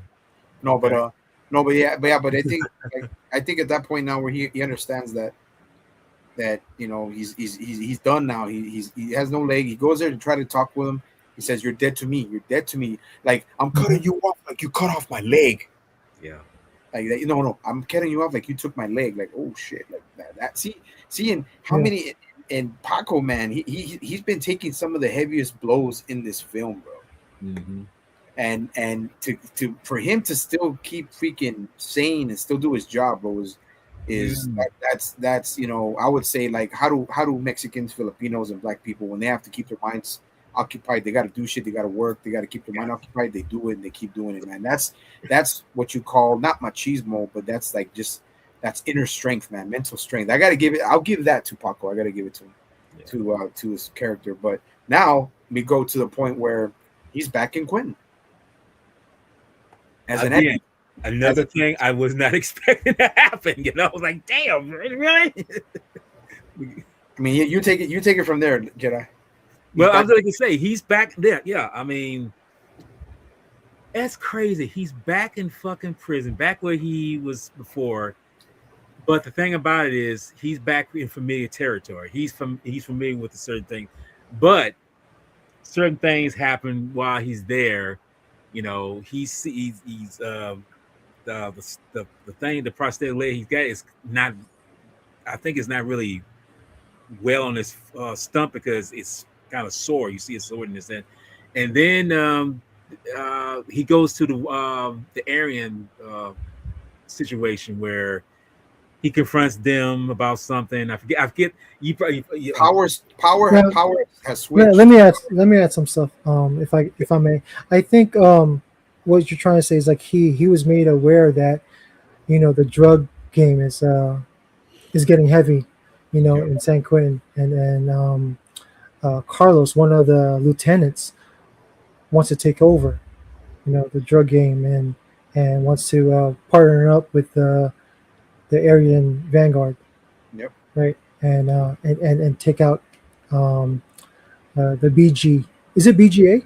Yeah, BGA. Yeah, we want to take out the BGA, but so he has a meeting with Montana, and informs him of his idea of this plan. But Montana's not having it.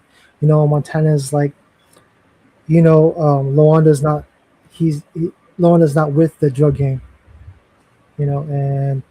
And because of this disagreement, Carlos leaves, and he's like, "I'm gonna get protection. I'll buy protection, from the aviators," and he takes a few of their soldiers with him, and this shows conflict, within Loanda and what they believe in.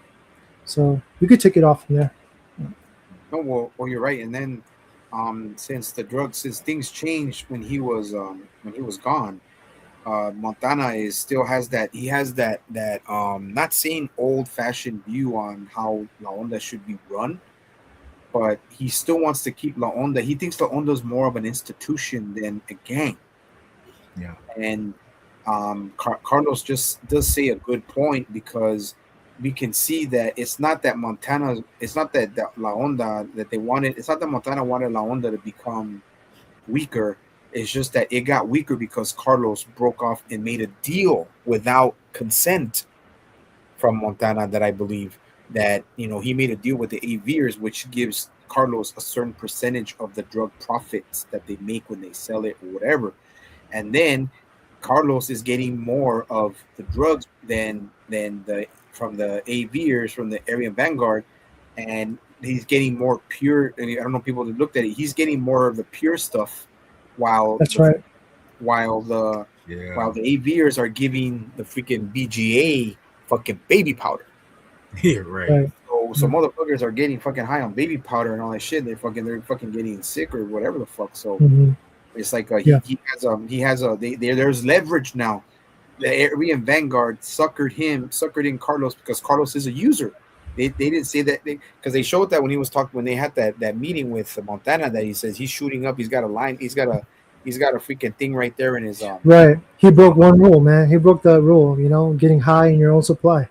Exactly. And then and that's where the infighting starts.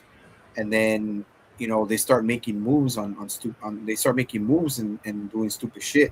And Montana finally gets a chance because they're gonna want to transfer him. They make a plan where they want to transfer out because he wants to see his daughter. He had not seen his daughter since she was like 8 months old, so he's gonna have a plan to see his daughter while they're still infighting. Right, they're still infighting, and they even make a pact. They make a small truce between the BGA and La Onda, and that's when freaking the Aryan Vanguard. What's his name?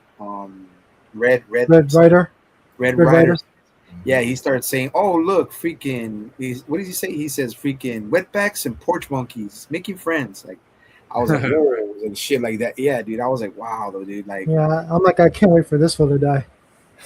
and then there's, and then they make I don't know what they make the plan of okay, you know what? Montana wants to go see his His daughter, right? his daughter. So he leaves Miklo, who was the only one qualified to run the La Onda without him while he's gone. In charge, right? Yeah, and then but we do not know there's another fucking plot going on Yeah, behind I know.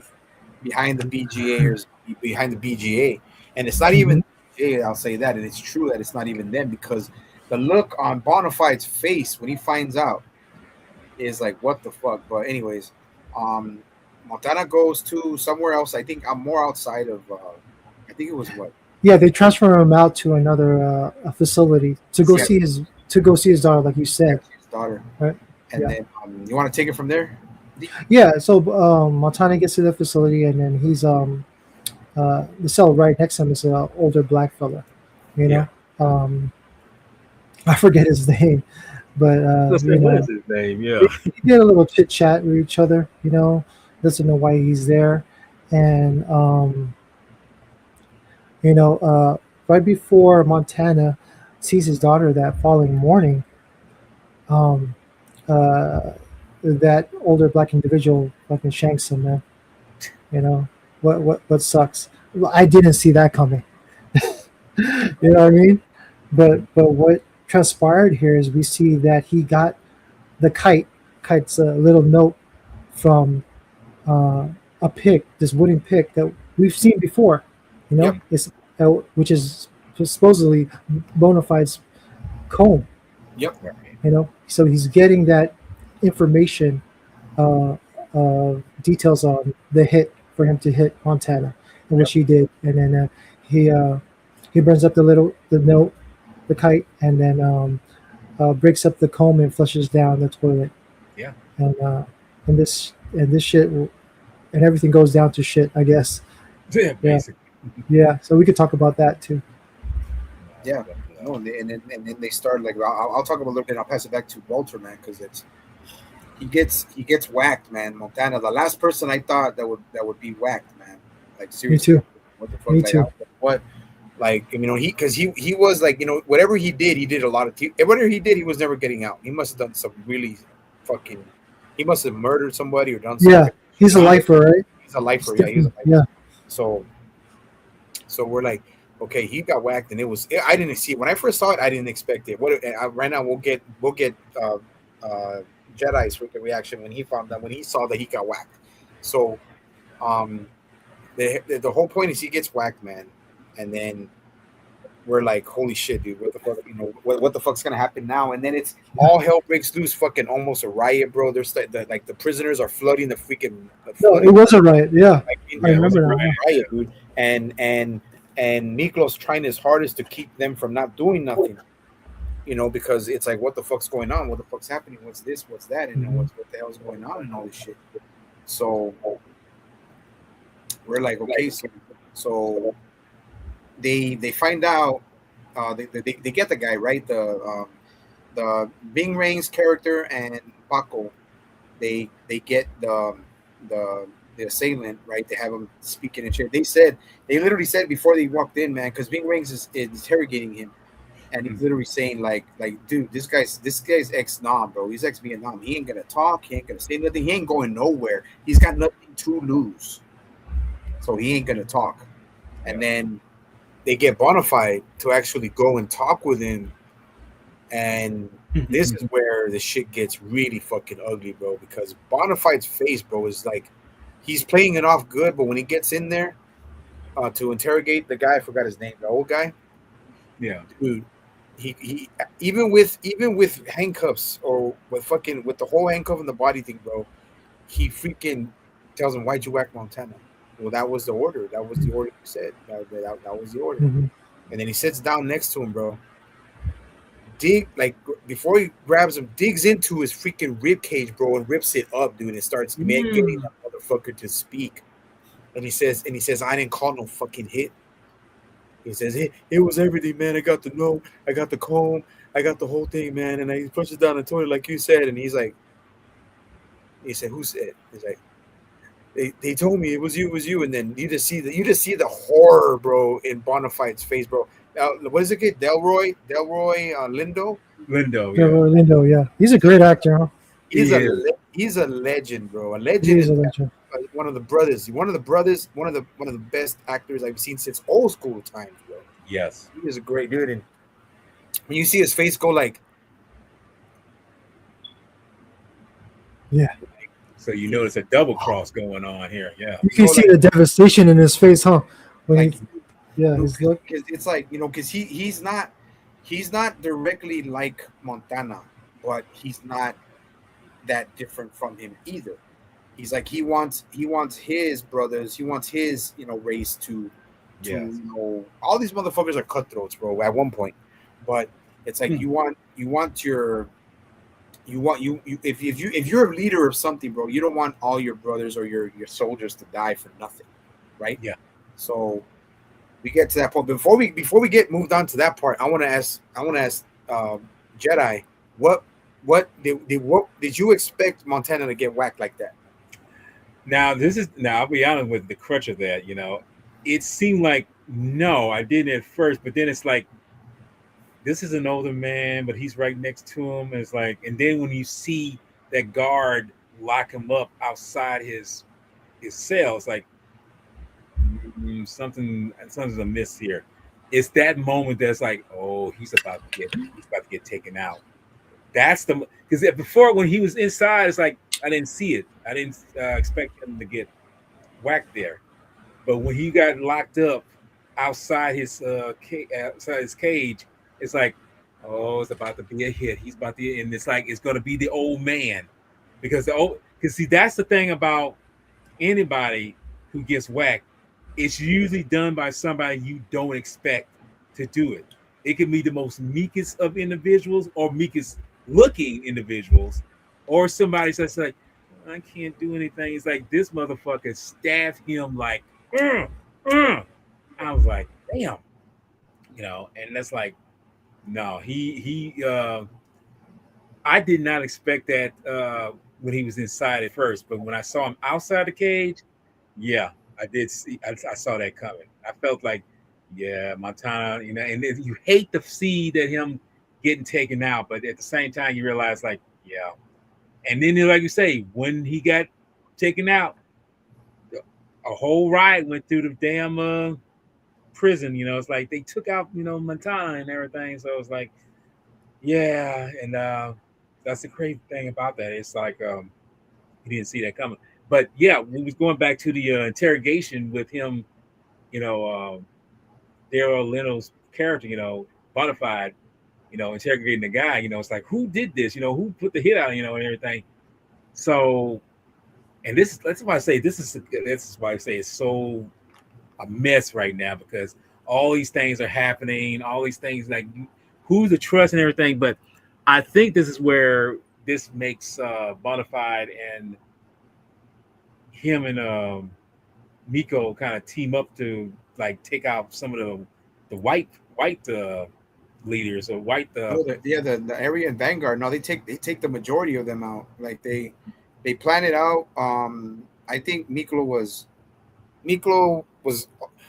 already strategizing stuff, and he had already told Montana that even though Montana was thinking old school style of wanting more reform within La Onda than actual like power, Miklo knew that they needed to take power, bro. They needed to take power, or they're gonna go back to being nothing or no one. Yeah.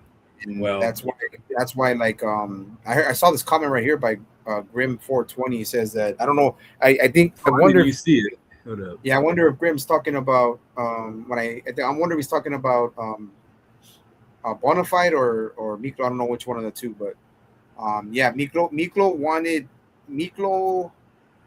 knew that he did see some of Montana's views as positive, but Mhm. he knew that drugs were probably where it was at if they want to take power Yeah, because mine it in the was. prison I guess in the prison, bro, you if anybody who has power, bro, there's that's those are the ones who are going to prosper. Those are the ones who are going to, you know, they're going to ones that are going to get everything. They're going to get the prostitution, the money, gambling, drugs, you know, freaking all that shit. That's probably what they're going to get. But I'm thinking when now that we're talking about, you know, going back to them, you know, teaming up, Mhm. I figured that Miklo had a plan, you know, just to use the BGA, the Black Guerrilla Army, to help them dispose of the Aryan Yeah. Vanguard, and they actually do it. They actually, you know, they work together, and they take out the majority. They take out all the lieutenants. They take out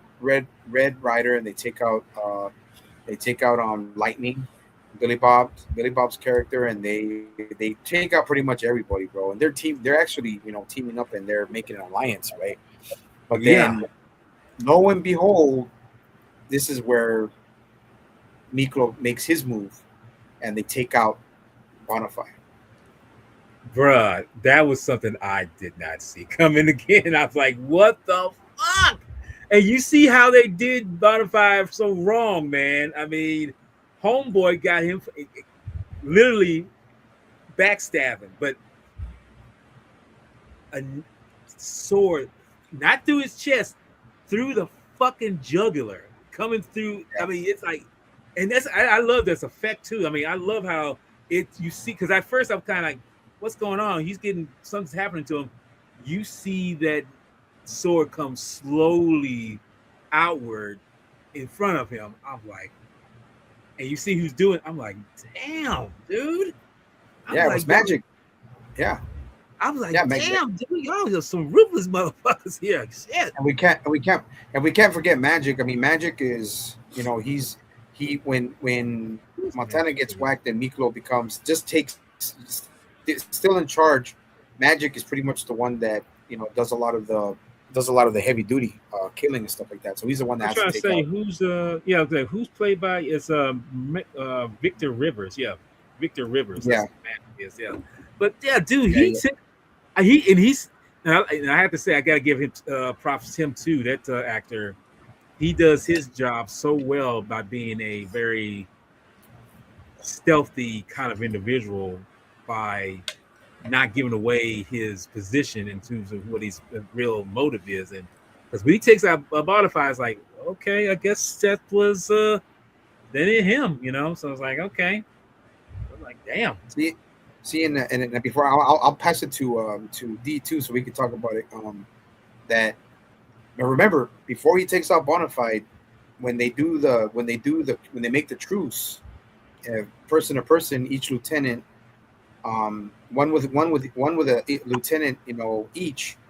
Um, this is where they fool Paco and Bing Rang's character, um, thinking that, oh look, there's peace. That we now they make peace between at least the BGA and La Onda. So he fools them literally. It's like Miklo literally fooled them yeah. and and told them, look at, oh, we're at peace, we're at peace. But then last minute, I didn't even think they took out a lot of the rest of the BGA, bro. They just wanted Bonafide. Like they just wanted Because he was a heavy Bonafide. hitter. Yeah, Yeah, he was. Well, dude. I mean, you would think someone like Magic would have tried to take Bonafide by himself, but I don't know if that'd be a smart idea, yeah, because I mean, maybe it would be both. You know, holy shit. Well, fucking, you know, Magic's I mean, a pretty tough. Looks like a pretty tough person, you know, fictionally in the movie, but you know, we call it Delroy's. He's a tall, big motherfucker too, man. So it's like they yeah. they actually teamed up. They had one person. Remember, they pushed Bonafide on the inside and locked the cage, and then he was fighting people. He was fighting other La Onda members from the inside, and then that's when freaking Magic got him from that little opening, and then stabbed him right in the freaking, in the freaking Yeah. in that in the So, throat. It was actually like 3-on-1. Bonafide like shanked one of the guys, and then there was like Watch. there was two left, and then that's when you see Magic, shaking him through the neck, like what Jedi was saying. Yeah.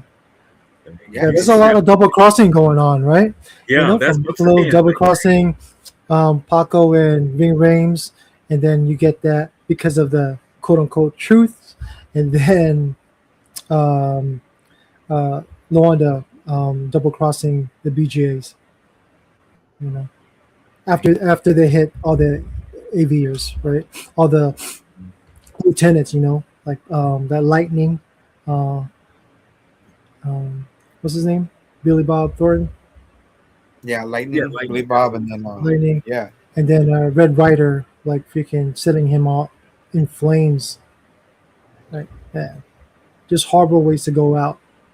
So, Yeah, but it was Yeah. hardcore. It was lovely. I can tell you that. I mean, because it's like they wouldn't, like I say, they weren't playing no kindergarten games. They were playing no, true down to like, yeah, you're gonna die, and Yeah. it's gonna be done by my hand or someone else's. So it's like, I gotta say, it was a great montage of killing.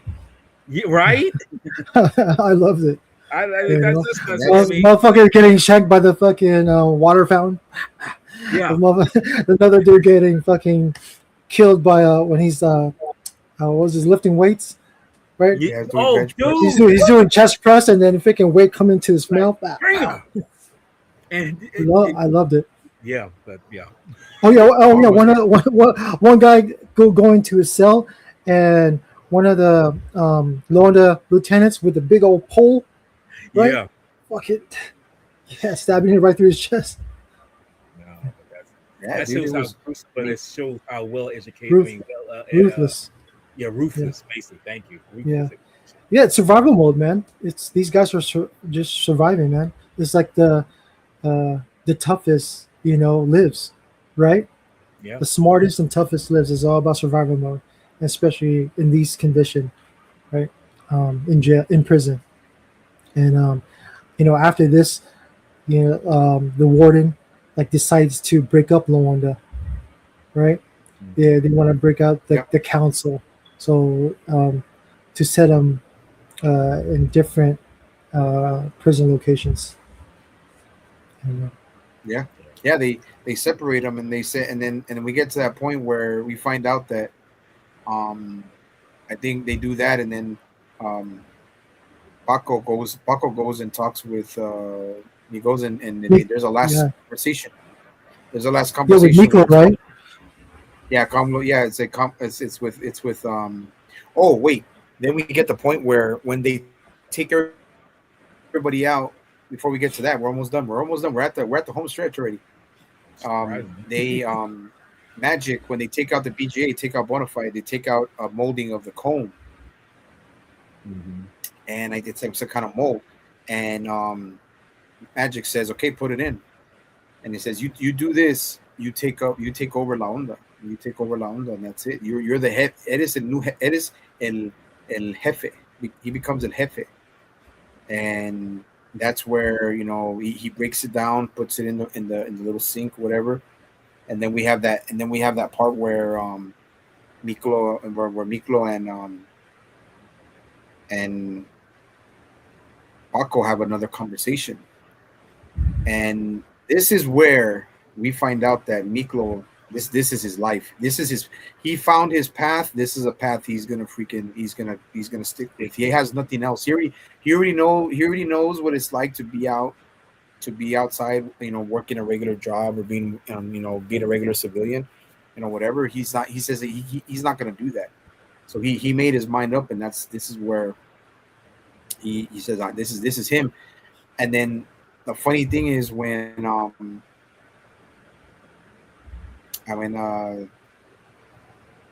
Miko starts to tell him, "Hey, you know what? You can be my contact on the outside. Come on, you can have it all. About those locals forever." You know, like just trying to charm him, like charm him into this, and then this is the whole point where I see finally you can see the that like it's becoming like hatred now for it's literally becoming like hatred for Paco, where he says, Mhm. "Really? Are you out of your fucking mind? Like be your little puppet?" And this is like, no, man. And this is where they're finally. This is where Paco and Nicolo are. They finally have all cut ties and everything.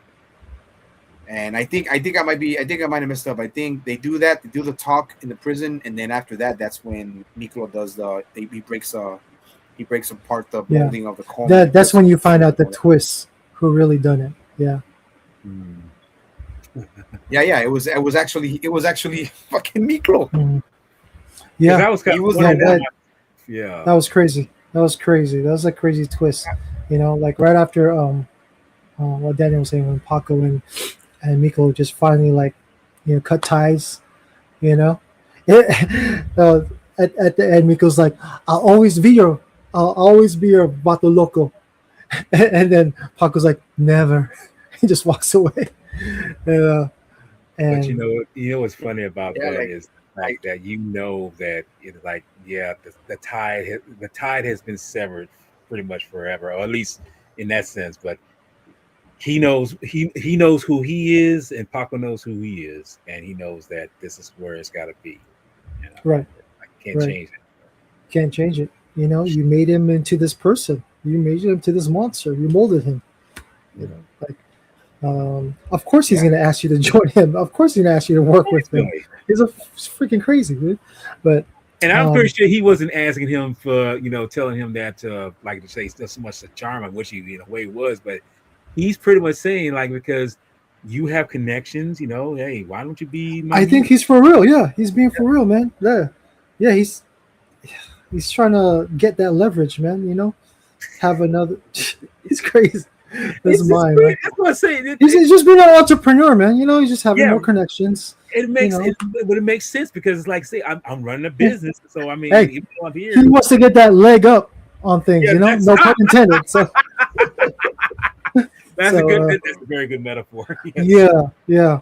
So, and after this conversation with Paco and Miko, then we get Miko talking to the rest of the lieutenants and letting them know that they're sending off to different, you know, Yeah, locations, and they're all of them are gonna get like a certain amount of money, like I think 15K each to set off their own um, expand.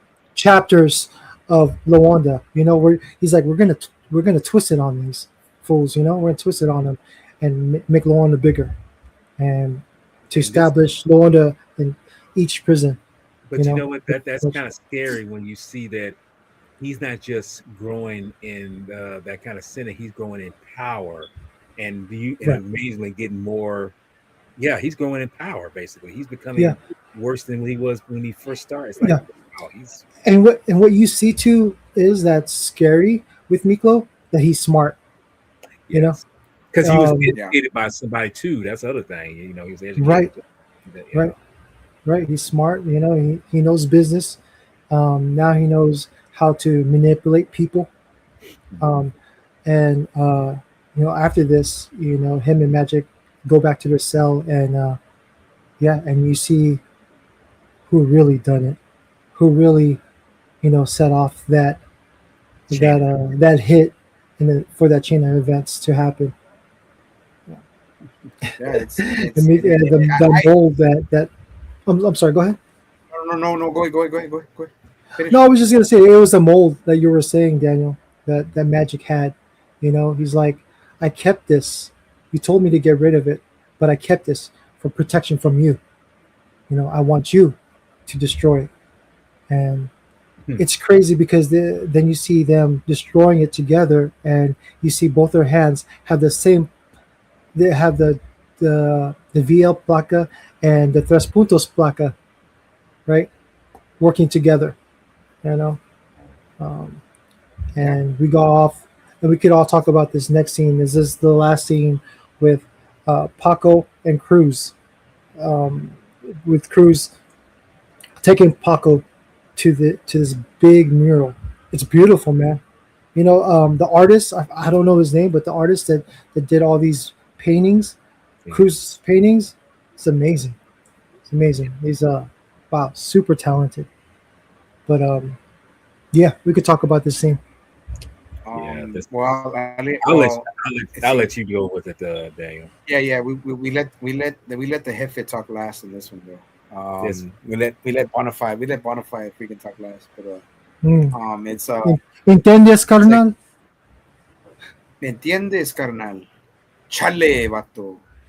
What do Chale. you call it now? Chale. Yeah, yeah. It's when they crawl. See, because it's in one of the what do you call it, the rivers that kind of like the it's like those Sea Wells. Yeah, I know what you're talking reservoir systems. The reservoirs. about. It's kind of more like a reservoir system. That I think it's the same one they use for Greece and all that shit. But Oh yeah, you've seen them about a million times. yeah, it's like those have been in so many freaking movies, dude. It's not even funny. That all of those like drainage and reservoir ditches have always been used. But anyway, Yeah. they go. They have to cross the fence and everything, and then they go, and then it's Cruz, and Cruz is going to show Paco the mural that he made, and lo and behold, it's all three of them. This is where it comes full circle for the film, comes full circle, and right away he loves it, but then he still has that renowned that new hatred for Miklo. But then this is where Crucito, not being a dick and not trying to be an asshole, but literally being the person that has to literally tell him, that literally has to remind him how it all started, and who started it and how it started. And this is where finally, and where I think that regardless of how painful it was for him, he found that what do you call it, he found that kind of redemption. Maybe it was a kind of redemption. He didn't feel it. It didn't feel like redemption. It didn't look like it felt like redemption to him, but I'm pretty sure for the movie, for the story, it was a redemption arc. But but it's also irony, the sweet, brutal, honest pain of irony that Crucito had to tell him that, what's up, puto? Puros vatos locos, eh? Vatos locos forever. Who the fuck started this shit? Who was the one that was all chingon? You were too chingon for everyone else. And then that's where Benjamin Bratt starts to cry, and he starts to realize finally it's another. It has to be Crucito's brother laying down another truth bomb, but a truth bomb that hurt so much that he cried and felt bad. And what did he say? He said, "You know what? If it wasn't for me, Miklo wouldn't be in prison. You wouldn't be a recovering addict." Yeah. But it's a beautiful sense of irony, because it goes from the beginning of the movie to the end of the movie, where it was them three. One became a freaking a prison gang lord. One is a cop, and the other one is a recovering addict, but still an artist, Still but recovering addict. So that's how I see it, and he literally has to cheer him up and say, "Look, man, you made your choice. Miklo made his choice. I made my choice to become clean again. My back still hurts. I still go through this, but I have to deal with it." So, and that's the beauty of the irony, but also, there's so much satire, so much brutality, so much drama, so much realism in this film that's how I see it, man. But let's further talk. D, your take, man, on the last scene. I don't really have to say anything more, man. You said it all. I 100% agree. No, don't be sorry, because it's great. It's all the stuff I was gonna say. And it's a big realization. It hits Paco what Cruz had to say. It hits him in the heart. You see this tough guy. Throughout the film, in the beginning of the film, was machismo. Seeing him break down and cry. It's an emotional, pivotal moment for him. Realization of what he's done, and what he has to live with it. This heartache, what he has, um, he has to go through his life just knowing that what he's done, and same thing with Cruz, man. Imagine that, man. Like knowing that you killed your younger brother because of your addiction. You know, being selfish with your heroin addiction. That's tough, man.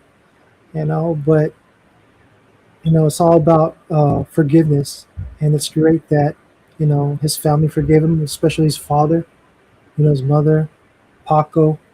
Um, yeah, and the one who got it the worst, right, was Miklo, because look at that guy, man.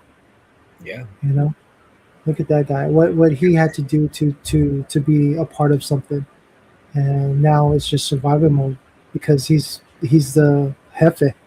He's the jefe in there, and he had to for him to survive and for Loanda to survive. It's crazy. They had to kill their jefe, right, for another one to come. And yeah, it was but this scene was a great moment and a great depiction of them when they were young, painting, and yeah, it just come full circle like Paco, um, coming back to his street mentality, and and just reuniting with Cruz. Yeah, his younger brother, Yeah. Jedi. Well, I mean, you guys pretty much wrapped it up on that because, like I say, it comes full circle with that. I mean, it comes to the point where where it started and where it led to. As I said before, every action has an opposite in how you say it. Every action has an opposite in reaction to something. And eventually it led to the road of where all three line it up where we're at now. Because possibly it was all I mean, as I said before, Paco was probably the catalyst to all of this. Which you say, if you think about it, he was, because if he wasn't or said anything that made Miko do what he did, it would have led to what Cruz be going through, what he led to being a junkie, all that stuff, and him being a junkie, whatever, led to his death of the brother. I mean, it wouldn't affect the Pecco to be something else and go something else. All these things are in a kind of niche where it's like something has to hit to something. Something has to be affected by something else. And unfortunately, he was the part of the reason why all these happened. But in the end, he eventually, even though he's in prison, even though there's severed ties with one another, he realizes that he still cares for Miko regardless, and he realized like, hey, I have to live with what went down and what came of it. It's like because everyone's responsible for their own actions. I mean, no matter what. I mean, he's got to be accountable for what he put in the mix of why this happened. But the end result is like everyone's responsible for their own motives and whatnot. And he knows he can't control what goes around, and that's the thing. That's the thing when you reach this moment here where you see like this is our innocence. This is what's us what we were before. And over a decade later, well, we're something different. You know, like I say, you can't rewrite history. Something had to come to this pivotal moment.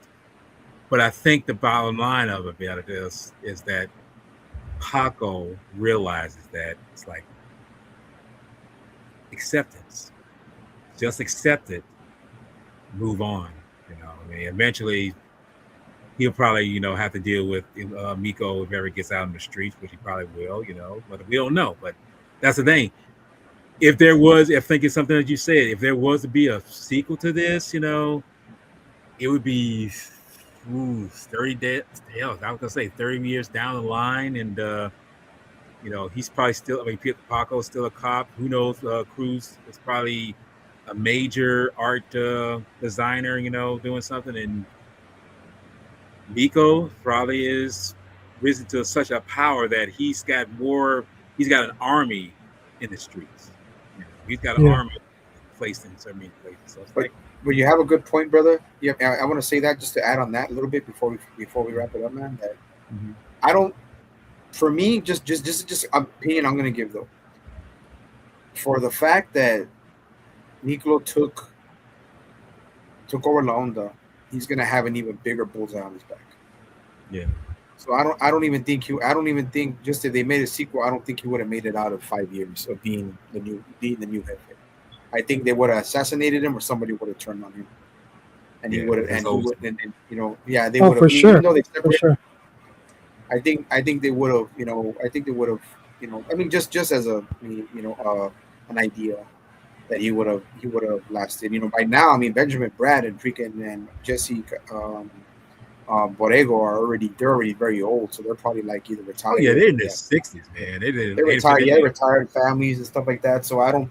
I mean, if they would have made a film like if they would have made a sequel, maybe 3 years or even 4 years down the line, that would have been better. But I mean, I think the story where it stays is simple, and I do like how they showed they did a whole like aerial view of East LA at the yeah, end of the film when you watch all the credits and they go to the tree, they go to El Pino, they go to El Pino, the tree that everybody knows, that's a part of East LA, that's a symbol of East LA.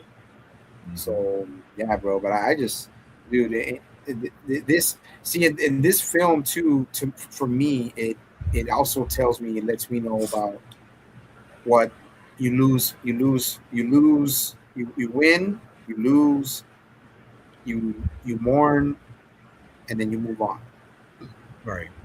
You whatever we chose, with the lives we chose or the lives that we lived, man. That was those were our choices, and we and not saying we have to settle, but we move on and we keep fighting, warrior mentality, and but in a very humble sense that Right. that's what this film taught me, man. And then revisiting it, man, about familia, what how important family is, how bonds are formed, and how friendships and family, you have to try to keep them going, but sometimes it just doesn't happen that way. But yeah, it's just that it's the fact of life, bro. It's such a film to me that was so close to reality that it still hits home every time. Now every time that I watch it, it's gonna be even deeper. You know what I'm saying? Yeah, because we kind of broke it down with that. That was the whole thing about doing this. Really kind of dissecting it, but at the same time, kind of putting our own, little bow or however we see it. But at the same time, kind of bringing out what we or how we took from this. Because anybody can watch this and interpret it as best they want to. Anyone can say it's like, oh, it's just about three friends and how their lives changed to go through this lifestyle and how it ends up, in the end, but others can probably just look at it and say, like, life is not a guarantee. Life is always going to have something that's going to be like a ripple in time where it's like it's either going to make it go to the left or to the right. And sometimes it's a decision on you to decide if you want to go left or you want to go right. But the end result is like it's always up to that person's own, manifestations of what you want to be, where you want to go to. Because look, the three of us, could we honestly say that we would be here talking about this film right now? Because who knows where our lives could have gone through in terms of, because I know for myself, I'm just making myself an example. I know I was not, the most innocent of the innocent. I've got some dirt on my I've got some dirt on my hands, but I've done some things that could have led me to something a little darker. Could be led me down to a road that could have been. But I feel that through influence, through good people like my mom, I chose to go down this road that I chose, and here I am now. So with Miko, with Paco, with Cruz, even though they were affected by an individual or individuals, it was their decision of where they wanted to be at. And that's how I kind of take away from this movie here, because that's exactly what it's all about.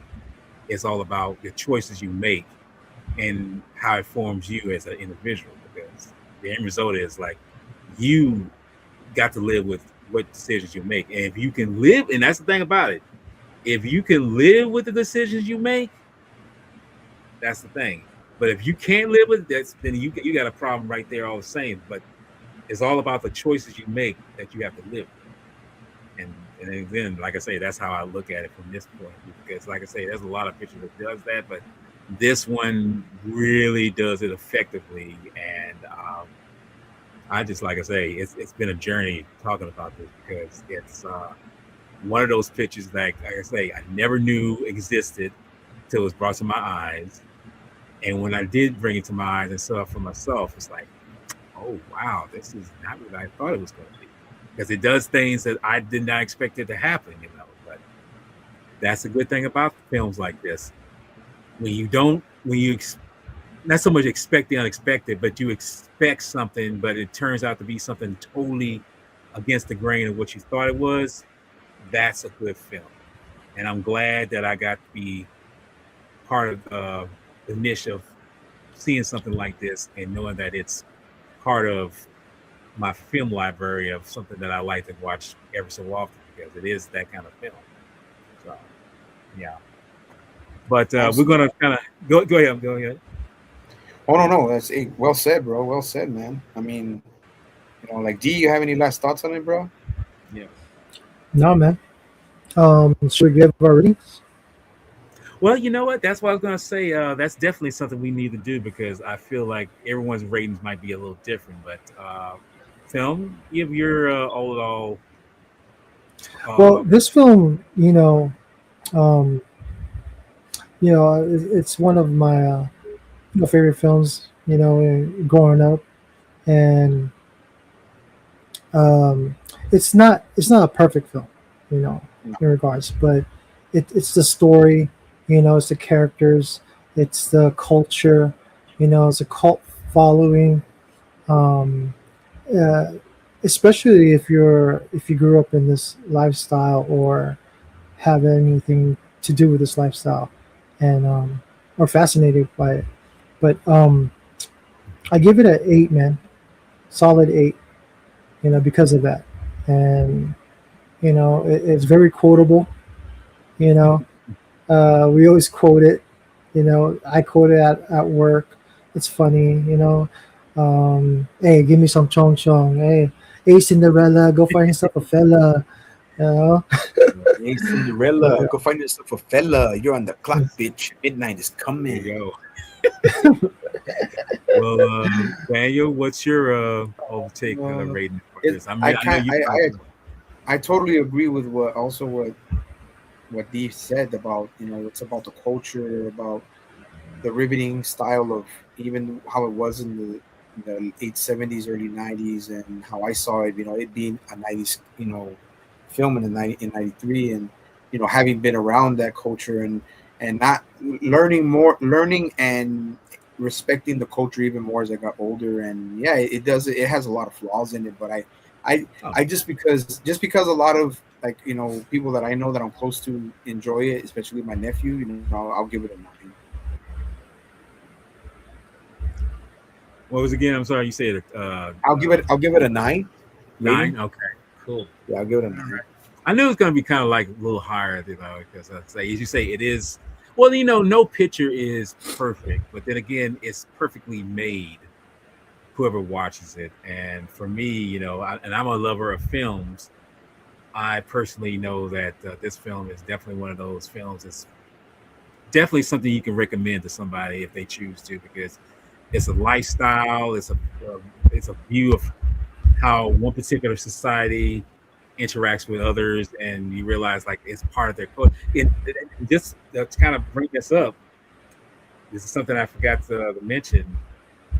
We mentioned about the Day of the Dead at the beginning, where it showed the Yeah. culture, but during the time with the riot where they were taking out certain heads of state, we see another glimpse of the Day of the Dead parade and everything. It's almost a sense of, hey, we are a very strong niche culture, and I think like any culture in this world, you have to really be strong in knowing that whatever kind of blood flows through your veins, just be respectful of what it is, you know. And I think that's what it's all. But bottom line, the rating I give this film for me, I personally give it a 9 too. But I'm probably going to give it a little higher than you for sci-fi. Believe it or not, I'm actually going to give it a 9.5.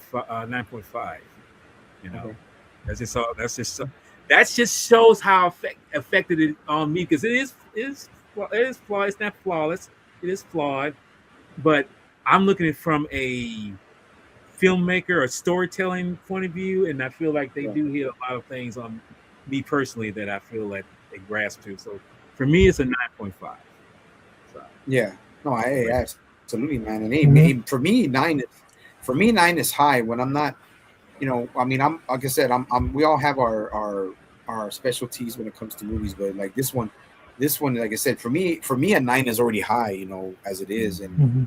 and it's there's so much about it. The fact that it's 3 hours long and it kind of feels like two is still something that's great about it. But yeah, dude, hey, dude, Yeah. hey, 9.5, bro, 9.5 for you, bro. That's cool, man. Like Yeah. everybody, Totally respect that. yeah, Yeah.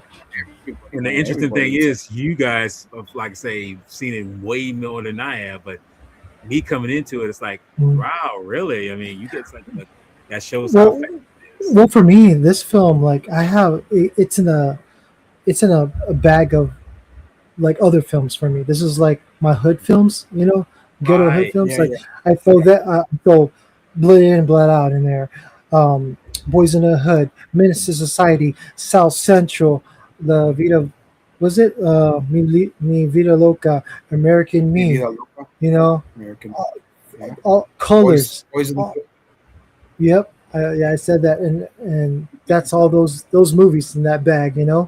And whenever I feel that I want to watch a street movie, gang movie, hood movie, ghetto movie, I reach in that bag, pull one out. Oh, today's Blood In, Blood Out. You yeah. know, That's right. so Yeah. But guys, Chale. this has been a yes, órale.